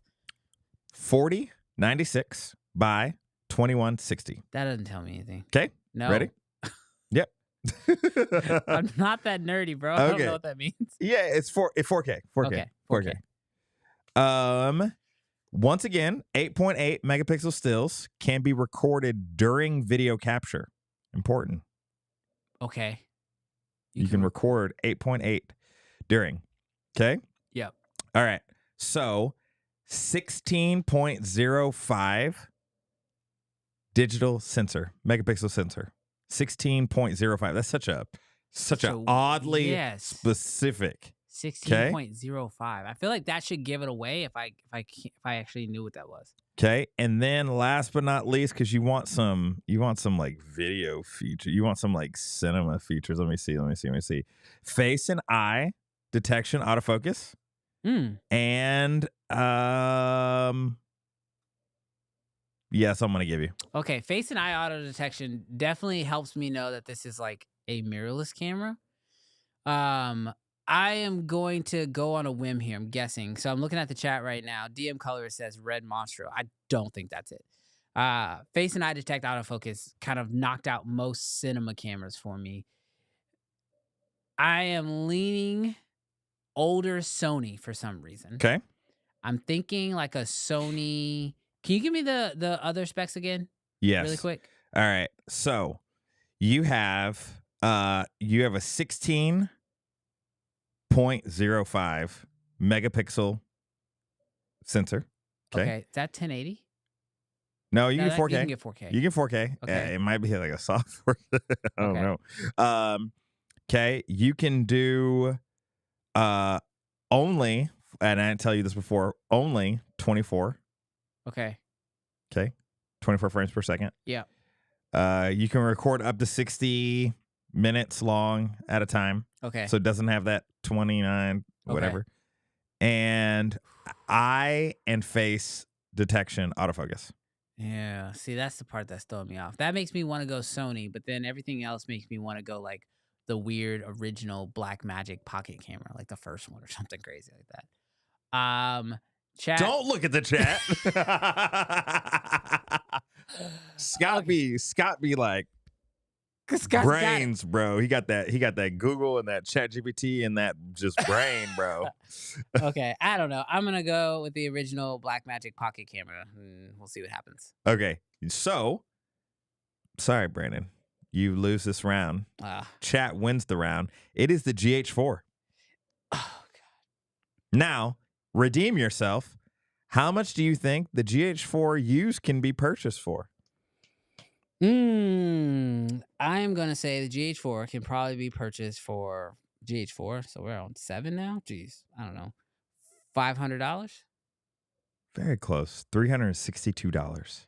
That's, you know what's crazy? I Yes. just keep getting blown away by how great you can get some. Like, I mean, I don't like. Obviously, these are some pretty mediocre specs by today's standards, but these are still quality specs Yes. that I think you can make like an awesome video with. Yes. And so, like, if you're somebody on a budget right now, like, if you're listening to this and you're trying to find the right camera for you, dude, go used. Because I feel like there's like a steep drop off Oh, yeah. in value on a lot of these cameras, which is absolutely just like kind of blowing my mind. Absolutely.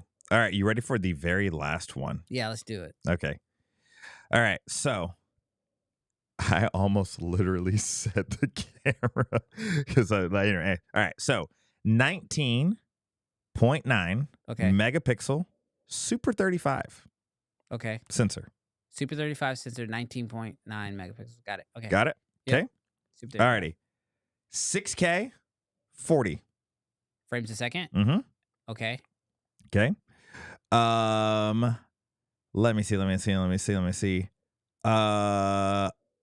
One. Let me make sure. Make sure. Yeah. One card slot. Okay. All right.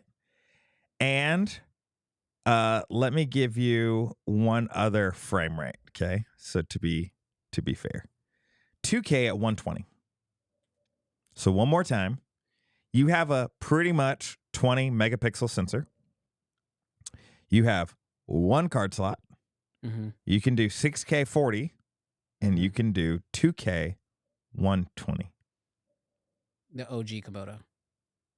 Wow. You got it. Is that 100%. Yeah, you got it. Now, price on the OG Komodo. I was Body like, only? I knew. Here's the wild part. I was like, I can give him such limited specs because he's going to know that camera. So I was like, don't talk about the shutter. I was like, 6K man, 40, don't give. I was immediately like, I think that's it. And then when you said 2K 120, nobody shoots 2K or has specs for it. Well, the GH4 did. Was it the GH4? Well, yeah, but it's I don't know. I think those two it numbers, wasn't the GH4. It was the iPhone. those two numbers together, like it's solidified it for me. Now, what do you think you can get the OG Red Komodo for?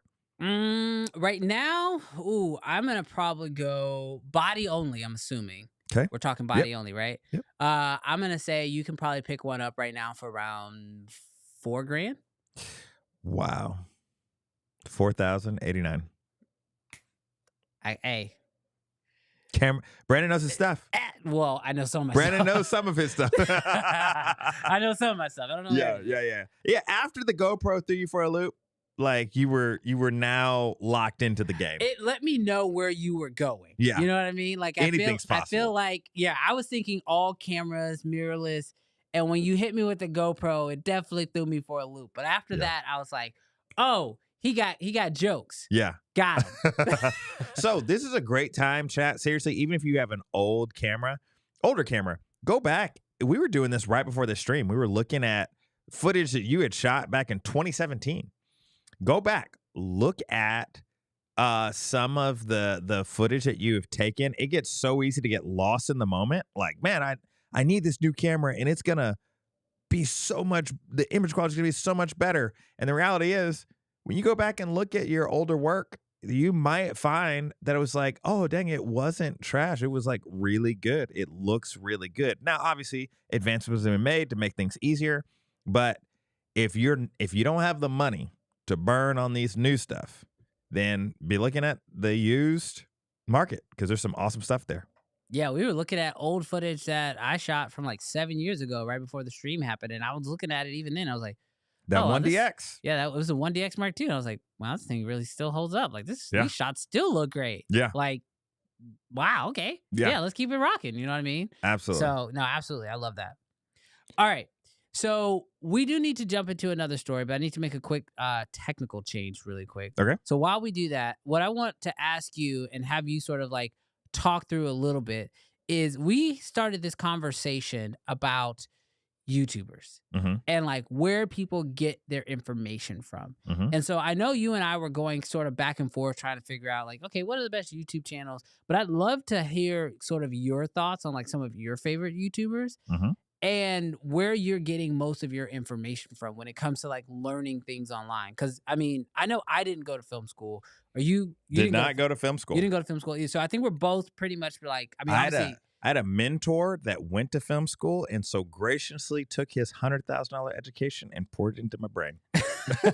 So I didn't even get that, but I got a bunch of people on YouTube who learned stuff, whether through film school or through the, the School of Hard Knocks, which is also, I have a secondary education through the School of Hard Knocks, just learning things the hardest way possible and failing a lot. Oh, yeah. But I'd love to hear sort of your take on like where you've gotten your education from when it comes to like, growing, learning, listening, and just becoming a better filmmaker, whether that's business or through the creative side of it.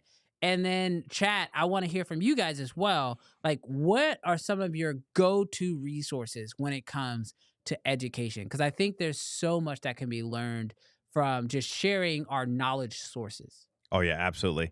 So primarily for me, especially in this era of the C70 time period, Griffin Conway has been incredible. I think he is a DP out in California, and he shoots a lot of Canon content, shoots a lot of C70, C500 Mark II, and man, I will listen to him and literally, like, I was watching a video from him today.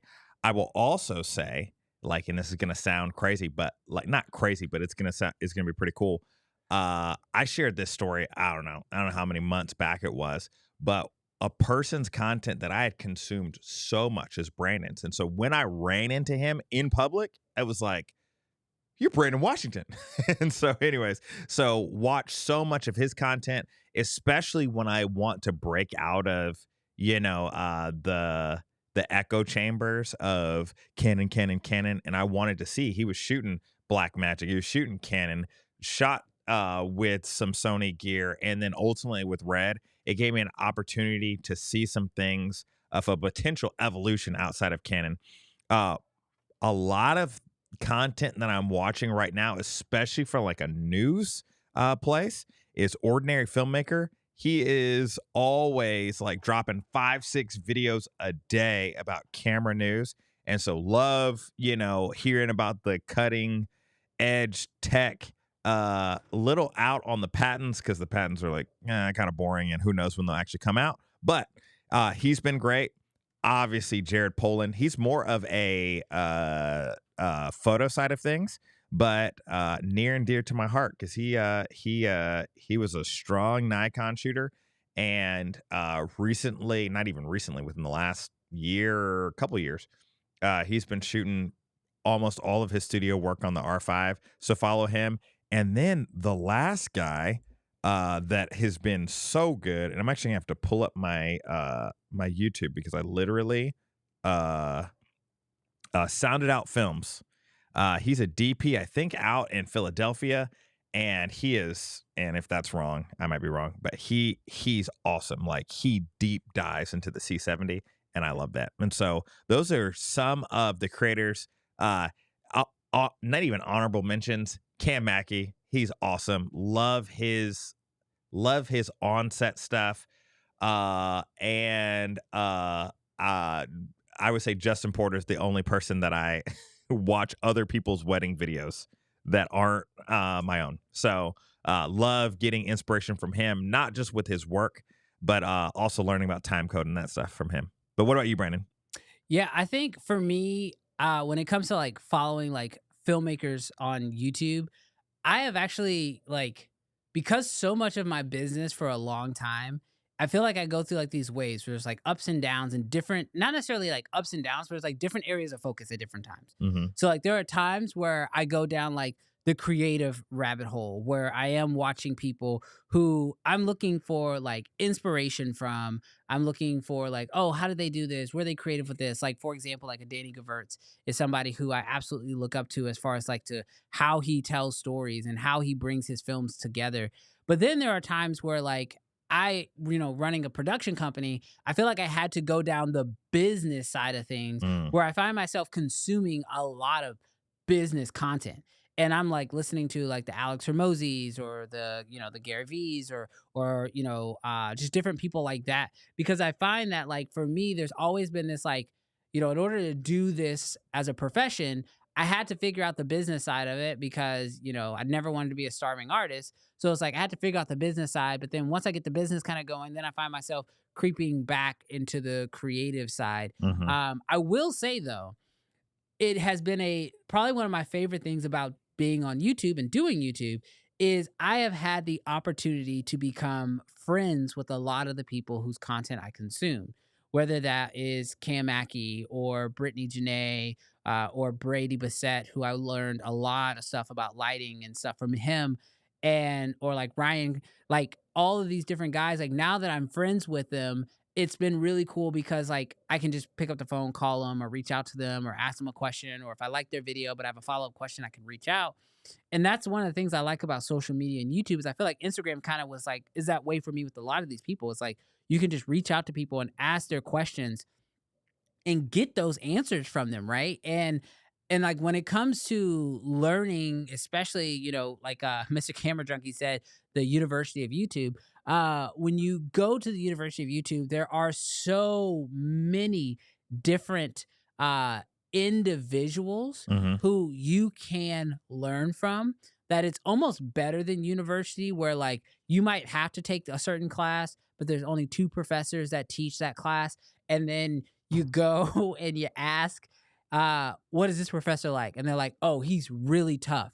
He's hard. Yeah. His class is almost impossible to pass. And you're like, oh, okay, good. Let me stay away from him. But then you go to the other class and you're like, what is this teacher like? His class is super easy, but he's an idiot. He doesn't know anything. And you're like, oh, great. So these are my 2 options? And you're like, yeah, unfortunately. But like with YouTube, I feel like you have the plethora of different classes that you can take, and you can kind of take it at your own basis. And it also allows you to like see whose work do I like, and then I can learn from that person. And that's normally where it starts for me on the creative side of things. It's like, I'm like, ooh, what do I like that person did? Like Rob Machado, for example, his lighting and the way he does skin tones and like his lighting is so beautiful to me that like I can go do a deep dive on his content and try to learn as much as I possibly can. But like, it just really depends on like what you're into at that time. Oh yeah, absolutely. So we also want to know from you guys, who are some people whose content that you love being on? So we're gonna pull that up in the chat just to kind of see.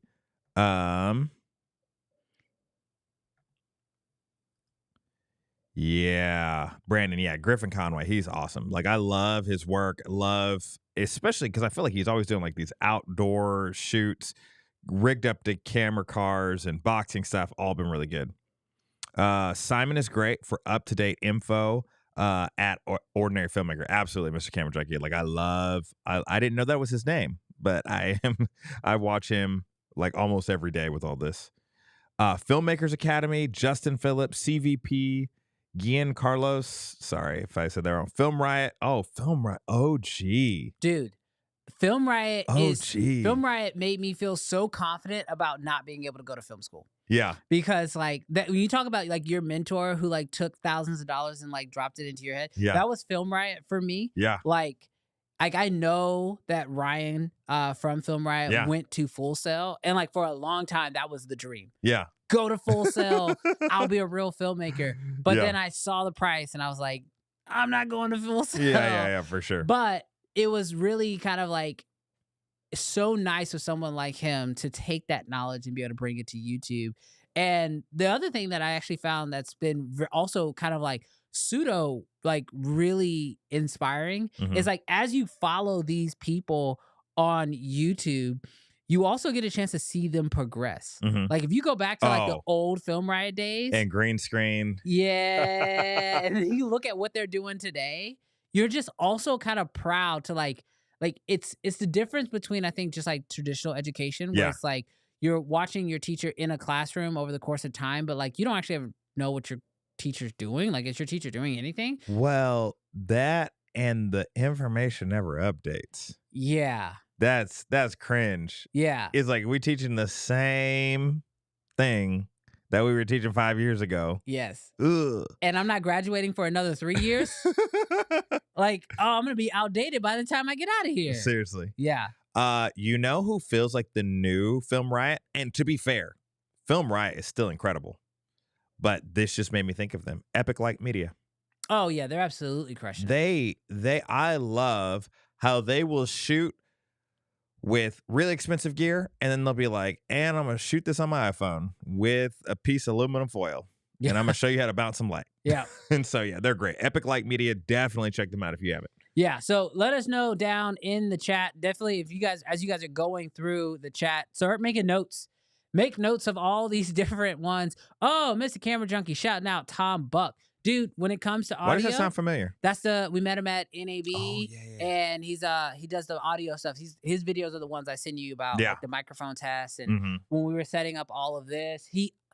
I will say this: if there's any person on YouTube who has influenced me to spend more money, there's nobody higher than Tom Buck. I have bought every stream deck in this office, every microphone, the stands, the Rhodes, like. So much stuff in this office was purchased because of Tom Buck. So he's a great person to watch, but watch your wallet while you're doing it. Hope you got some affiliate links, Tom. Yeah. Oh, Tom hope you got some money. Tom has made some money off of me alone. So shout out to Tom for sure. All right. So let us know real quick as we get ready to wrap up this segment here. Let us know who your favorite YouTubers are, who you like to learn from in the world of filmmaking. I'm gonna tease something here for all of our actual fans. Yeah. All of our actual fans of the show. Put down people who you like because they may be tuning in for something else in the future. That's all I can say right now. I think that's as much as I can say without getting in too much trouble. But I will say the names that you put into the comment section right now will have an impact on something in the future. Peter McKinnon, saying it right now. All right. Right. Oh, I love it. Mr. Camera Junkie. He says Buck is in his name. That's right, because he's going to take all of yours.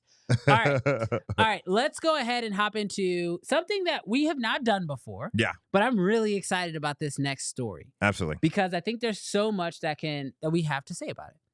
All right. I don't know if you guys are like me, but I'm a pretty big movie head. Yeah. I love going to the movies, and I feel like especially the second half of this year, it's going in. Now, I think you should make some prefaces first. Yes. We are not spoiling anything. We will not spoil. First of all, before this next story, we will not actually be spoiling anything for anybody who is interested in this movie. I want to be very, very clear about that. There will be no spoilers. Although I have seen the movie, I went and saw it last night with my wife, and I will end it right there.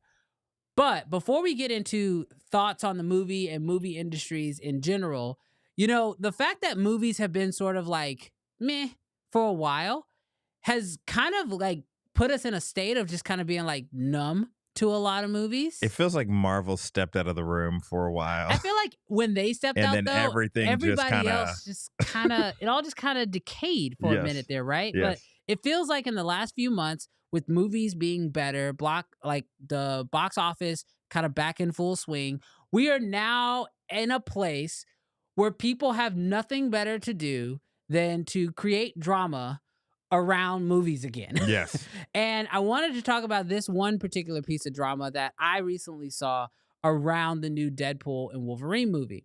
So I was excited about the movie, but trying to keep myself in a full media blackout because I like to go into the movie incredibly blind. But I couldn't help but come across this little tweet that popped up. And it was a question. And obviously this is a tweet that's like it's for filmmakers, right? Yeah. So it's for us. Yeah. And it literally just said, whatever happened to color grading? And at first, we kind of like it came out. No one really said anything about it. But then the tweet quickly picked up. I mean, look at it. It has 9.6 million views, over 66,000 likes. And for filmmaking. Not for like a big... Right. For a very niche part of filmmaking. Right. It's not just like filmmaking, but you got to like not love the film, but you got to love filmmaking. And then you got to care enough about color grading to feel like you need to make a comment on this. And this is absolutely something that I was like, wow, people really are feeling some way about this. And then I found this video where this guy literally breaks down all the drama, and he's talking about the difference between how films in like the early 2020s or the 2015 time era, how they were like, in his words, dynamic in the color grading. And you have sort of the new Marvel style where things look more flat and, as he calls it, lifeless. And I wanted to open up the conversation to seeing how are people feeling about films and the color grading today, because I have actually seen the movie, and I'm going to show a behind the scenes photo that I found from the scene that people are actually talking about, which again, no spoilers, but you can see in the behind the scenes that, there's not a whole lot of lighting happening here. There's not going to be a whole lot of contrast. There's not a whole lot in that very white scene. Yes, there's a lot of white sand. They're using a bounce to fill. There's no negative fill. Yeah, no negative fill. And so the question becomes, when you start looking at these films and you're looking at the color grading process, does it feel like it's being left behind, or do you think it is a strategic decision? I think it's partly, I'm gonna say like outrage culture, but it's not that serious. But you kind of get this idea where we'll say something, because this has happened on this show. We'll give a hot take, or maybe not even a hot take, and then we'll be clipped for like 3 seconds, and it'd be like, Sony sucks. Somebody's gonna clip that. Yeah. And then people are gonna be like, can you believe that the Uncensored believes that Sony sucks or whatever? And then what's going to happen is that's just going to go across the internet. And I feel like with filmmakers, we all know that a film is just hundreds of thousands of stills. Yeah. And this scene, I don't know if it was 2 minutes, I don't know if it was 5 minutes, 10 minutes, whatever, but this one little scene in this one little part of the movie, was the whole movie flat like this, or was it just where they were? Outrage culture. Are we just taking a clip, a little slice? So that's the thing. It's like when you look at this, there's obviously like a lot of outrage when it came to this. They put these two side by side because the frames are similar. Like you can grab both of these frames from, I believe, both trailers, right? So on the right, we've got the new Deadpool Wolverine, and then on the left we have the original Wolverine Origins trailer. And yes, you can clearly see there is a difference, whether that's in the skin tone. I mean, there's obviously more contrast on the left. Inside, outside. But that's the thing. We're getting upset about a scene where everything is different. Like, literally, as someone who has now seen the movie, I can tell you, like, on the right, the scene is outside. So it is different. Like, Yeah. so getting upset about this, but I'm not really, like, I believe everybody's entitled to their opinion. What starts to bother me, especially when I'm like reading the comments underneath the tweet and watching the YouTube video and then reading the comments under there, is when people get upset with specific filmmakers Yeah. about this decision. And that's the point that I really wanted to like nail down. So the last year I was actually, or not last year, a few months ago, I was at Cine Gear, and I got a chance to actually meet this gentleman here. Now, this is Eric. He is a cinematographer. I mean, he's in the ASC. He has worked with what's the director's name? Oh, Fincher. Fincher. He's shot for Fincher, obviously the Killers. He was the DP for Killers, and he's done a ton of other movies. Now, he works not only as a DP, but he also does electrical. And he was talking at Cine Gear on Red's booth, or for Red, to talk about like the whole process. And he was up there with a few other cinematographers as well. And he said something that completely changed my mindset when it came to how we think about movies, the look, the feel, everything. He said that when you hop on set and you choose to take on a film, when you sign up to be the cinematographer, you don't get an asterisk next to your name in the credits. And when he said that, I was like, why would you need an asterisk next to your name? Like, that doesn't make any sense. And then when he further broke it down, it started to really clarify. See, when you sign on to do a movie, typically it just starts with, the producers, right? And a lot of times that's a studio, but there's executive producers, different people involved. These are the people who have the money and have the money bags most to gain and or lose. Yes. Right? And then they actually go about the process of hiring writers in a lot of cases, but sometimes they buy a script that's already written. And then they have to hire a director. And then a director brings on who he wants as the cinematographer. And as the cinematographer, when you sign on, typically you have a scope of what the film's going to be, schedule, things like that.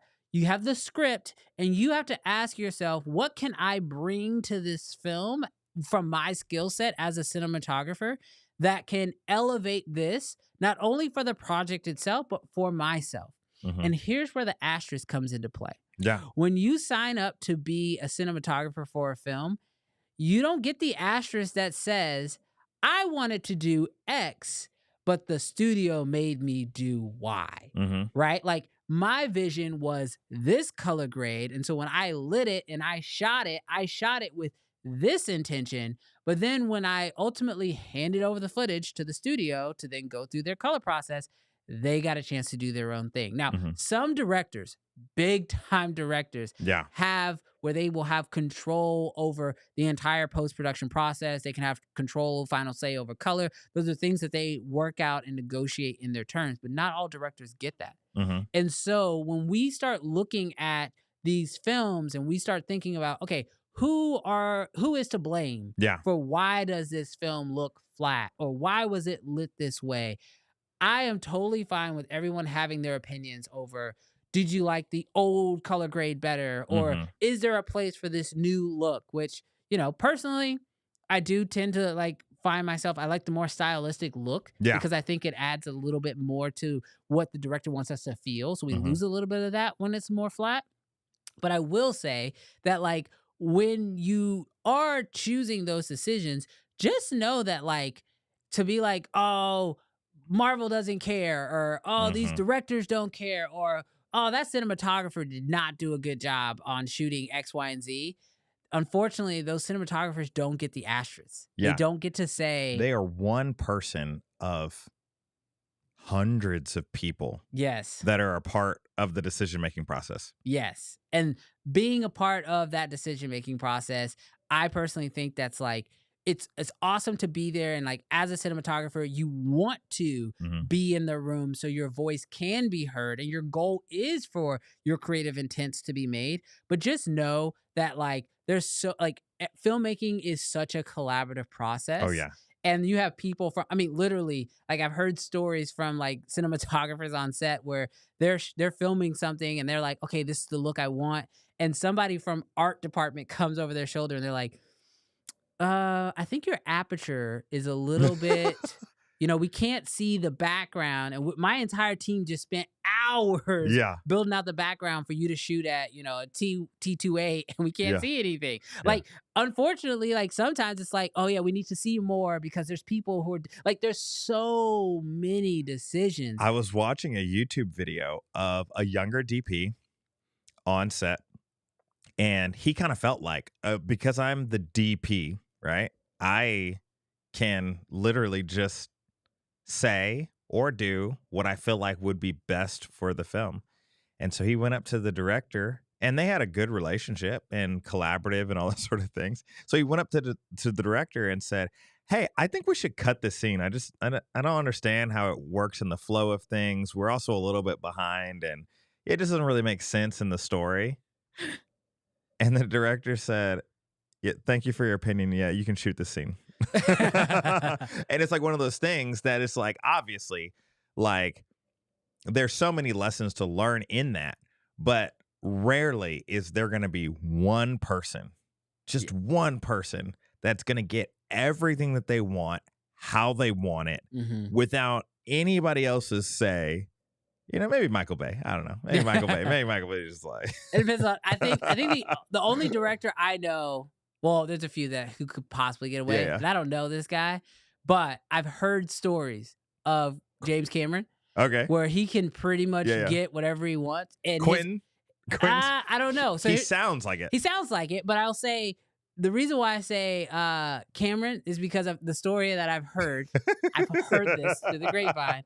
Was when he was questioned. Allegedly. When he was allegedly when he was questioned in a meeting, he pointed out the window and he says, "You see all those lots? Titanic built that one. Titanic built that one. Like the first Avatar built that one. The first Avatar. So there is something to bringing the studio a lot of money, billions of dollars, where I think you get a little bit more creative control. What movie have you shot?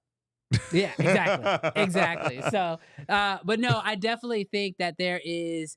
I definitely think that like as creators and as aspiring creators, keeping that in your mind as you are moving forward, because this is even something that comes in handy when you're working with clients making marketing videos, where like they hired you, they want a certain look, and sometimes as a creator, you want to do something and they're like, that's not what we need for this project. Raise your hand in the chat if a client had asked you like for something specific that you're like, oh my gosh, that's ugly.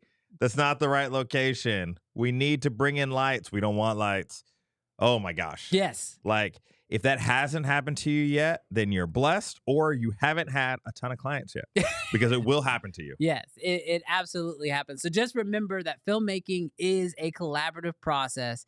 And when you see something from somebody else's work and you don't necessarily like it or agree with it for that matter, just know that they maybe didn't have, or the person you think maybe didn't have the full say. Yeah. So that's all I'm going to say. That was my 2 cents I wanted to add to that story. Should people go see Deadpool? Yay or nay? Okay.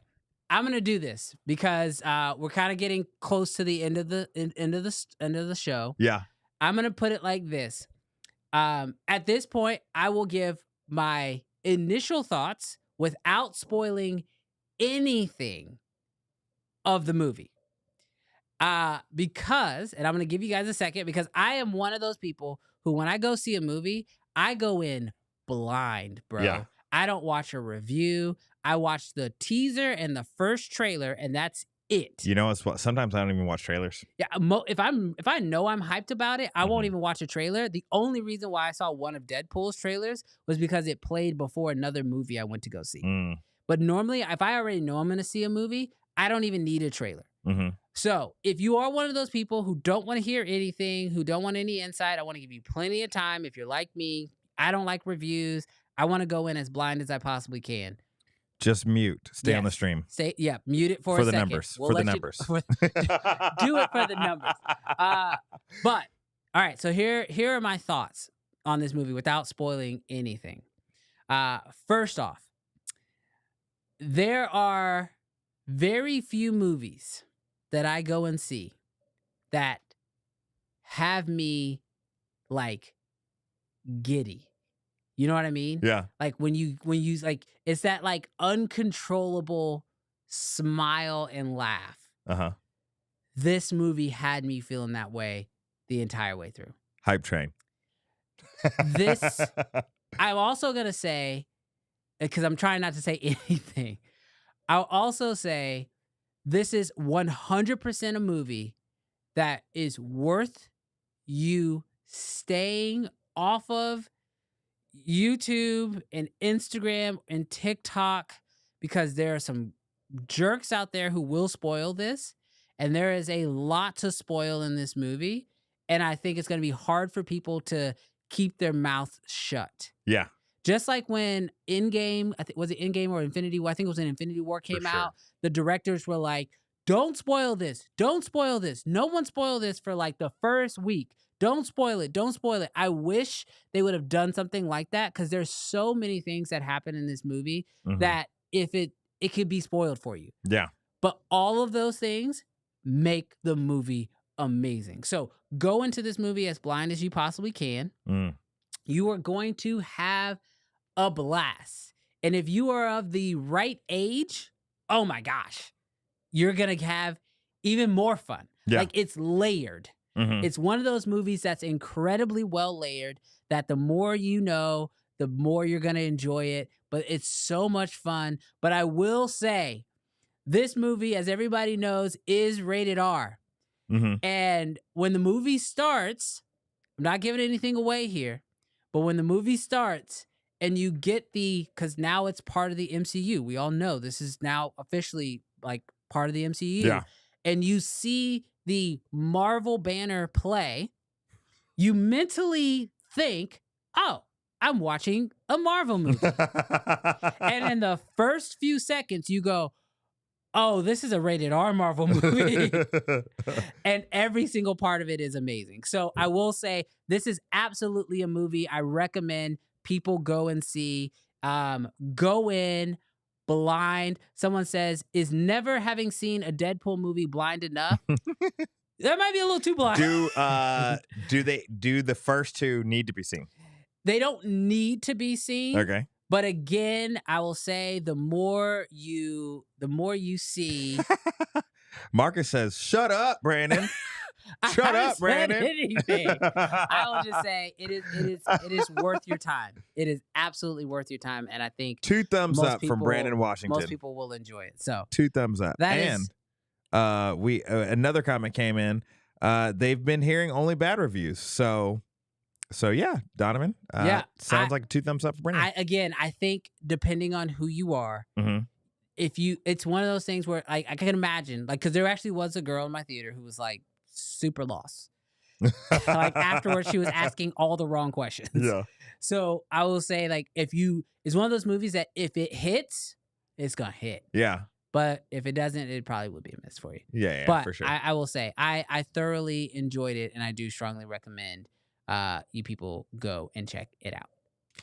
Totally worth it. I'm afraid to read the comments because I don't want anybody to do No, it. everybody's being good. Okay, good. Yeah. Awesome. So yeah, absolutely. I'm gonna go see it again.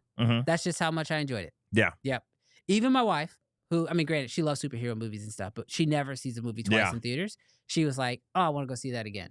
So Another 2 thumbs up from Edward. yeah, I think that we are going to see one of the biggest box offices we've ever seen. Absolutely. Wow. That's what I'm gonna say. 2 toes up, 2 thumbs up. Yep. I got my thumbs and the toes are up. Oh man. But yeah, that's my thoughts. That's my official thoughts on the movie. That's awesome, man. Well, it'll be interesting to see It'll be interesting. Now, question for you. Yeah. Because I rarely get to the actual movie theater, Yeah. but in home, we'll watch. Is it a theater experience? I think it is. Is it a must theater experience? I think if you can go in the first 2 weeks with fans, Gotcha. it is an incredible theater experience. Mm-hmm. And I will also say, to avoid spoilers, seeing it in theaters is a must. The moments that happen that you don't see coming are worth seeing them in a theater with other, I'm going to call them nerds because I'm a nerd too. Yeah. With nerds of yourself enjoying that moment together, Mm-hmm. totally worth seeing it in the theaters. Yeah. I want to see it again in theaters with people who haven't seen it. to watch their reaction. Yes. Yeah, for sure. So yeah, absolutely worth seeing it in theaters for that reason. Not like Avatar, where it was like the technology you'll miss something meant that you needed to see it in theaters, but the experience is worth seeing it in theaters. And personally, I am here for theaters. I love theaters. My goal eventually is to have my own film shown in theaters. So selfishly, I want theaters to be successful, but I love the movie theater experience. And I can tell you, it was packed. So get there early. Yeah. Chat, if you are here with us, then you are a true fan at this point. I'm going to give you a little Easter egg of something that you probably don't know about me. I have 6 kids. So 6 kids, chat. So the amount of times that I get into a movie theater in a year, 1 to 2 times, maybe if we're lucky. Some years, none. But I always try to catch it. Definitely like on the afterplay. But the movies that must be seen in theaters, I try to make those. I'm going to tell you, if you're only going to see 2 movies in theaters this year, if you can catch this one like this weekend, or like maybe early next week, this is one. And the other one? If you can go in, or you're just saying no, this one. Yeah. This one. Out of the movies I've seen this year so far, which I go to the movies fairly regularly. That's like me and my wife's thing. I'm trying to remember what came out this year. Yeah, I've seen a bunch of kid movies in the last couple months. That's all I can think of. For sure. Inside Out and freaking Garfield. Don't waste your time on Garfield. Wasn't going to. That was not worth it. I watched Civil War last night. Okay, I saw that. A24. I haven't seen it yet. I was actually going to watch it on Prime, and I went to click on it, and it was like rent or buy. And I was like, this is why I hate Prime. Because it makes me think that it's available to watch on the streaming platform, but then it wants to charge me to do so. Yes. I'm not going to say anything. Yeah. I'm not going to say anything. Yep. That's one of those ones it's not a big spoiler one, right? Like I haven't seen a lot of people spoil that movie online. I heard a lot of people recommend it. Yeah, I heard a lot of good things about it. Heard a lot of people recommend it. But it is one of those movies where I feel like, especially Deadpool, it's going to be one of those movies where you're going to want to go see it in theaters before it gets spoiled for you. For sure. Civil War? No, Deadpool. Oh, Deadpool. Go see that in theaters before it gets spoiled for you. Yeah. Absolutely. You know what? So thank you guys. I mean, we're kind of like in the deep end of this show at this point. Yes. I feel like we can kind of just do whatever we want. So really quick, for those of you guys who tuned in a little bit later in the stream, if you are on mute, unmute. Unmute. For those of you guys who tuned in a little bit later on the stream, we did mention that in the description right now, we have a link to our secondary channel, which is actually called Uncensored. So we have developed an entire channel that's dedicated, pulling it up on the stream here, that's dedicated to this show. Now, most people are watching this show right now on the Brandon Washington channel. And salute to the people that went over. I jumped over there kind of midstream. Yep. And we had Mr. Camera Junkie. We saw you in there. Yep. Also, something that I learned is that if you type a comment on either one, it will show up in this mainstream. So I think we see them in the comment section. Yeah, we do. And actually at the bottom down there, you can see there's like a little drop arrow. I think we can switch which one we're chatting in. Yeah. But what we're doing is this Monday, me and Jarrell are going to be doing a afternoon stream. So it's going to be at 6 p.m. Central Standard Time. And we are pumped about trying to do an afternoon stream. We understand that a lot of people can't make it to the Friday stream because it's kind of in the middle of the day. And so our hope is to be able to introduce some more streams, some more opportunities to hang out with you guys, to just continue to communicate with the chat. And so we're super, super excited to hang out with you guys this Monday. Be sure to go and subscribe over on the Uncensored channel. Again, it's linked in the description right now. It's the only thing in the description to make it super, super simple. But go ahead, check out that channel, subscribe to it. You're going to find clips from previous episodes. We post shorts over on that channel. And now we're actually live streaming to both channels as of right now. We're live streaming to the Brandon Washington channel, and we're live streaming to this Uncensored channel. So super, super excited about that. Excited to hang out with you guys even more, continue these conversations, have some conversations that are just kind of, just having a good time, just, getting a chance to meet you guys, hang out with you, talk about what's going on. But we're really excited about this. We can't wait to hang out with you guys more, especially this Monday at 6 o'clock Central Standard Time over on that second channel. So that's going to be a lot of fun. Yeah, it's going to be a lot of fun. Definitely join us on Monday. Yes, Monday is going to be the day. But, dude, great show. Yeah. I've had a blast. Thank you guys so much for hanging out with us for the time. Just great hanging out, talking movies, talking about new cameras and everything else. Talking about how great Canon is. No, I think we said the opposite, like the whole show. They're so great. So many people want their cameras that they're backed up. Yeah, that's what I remember. Wow, that selective amnesia is fan people. Hilarious. Selective amnesia.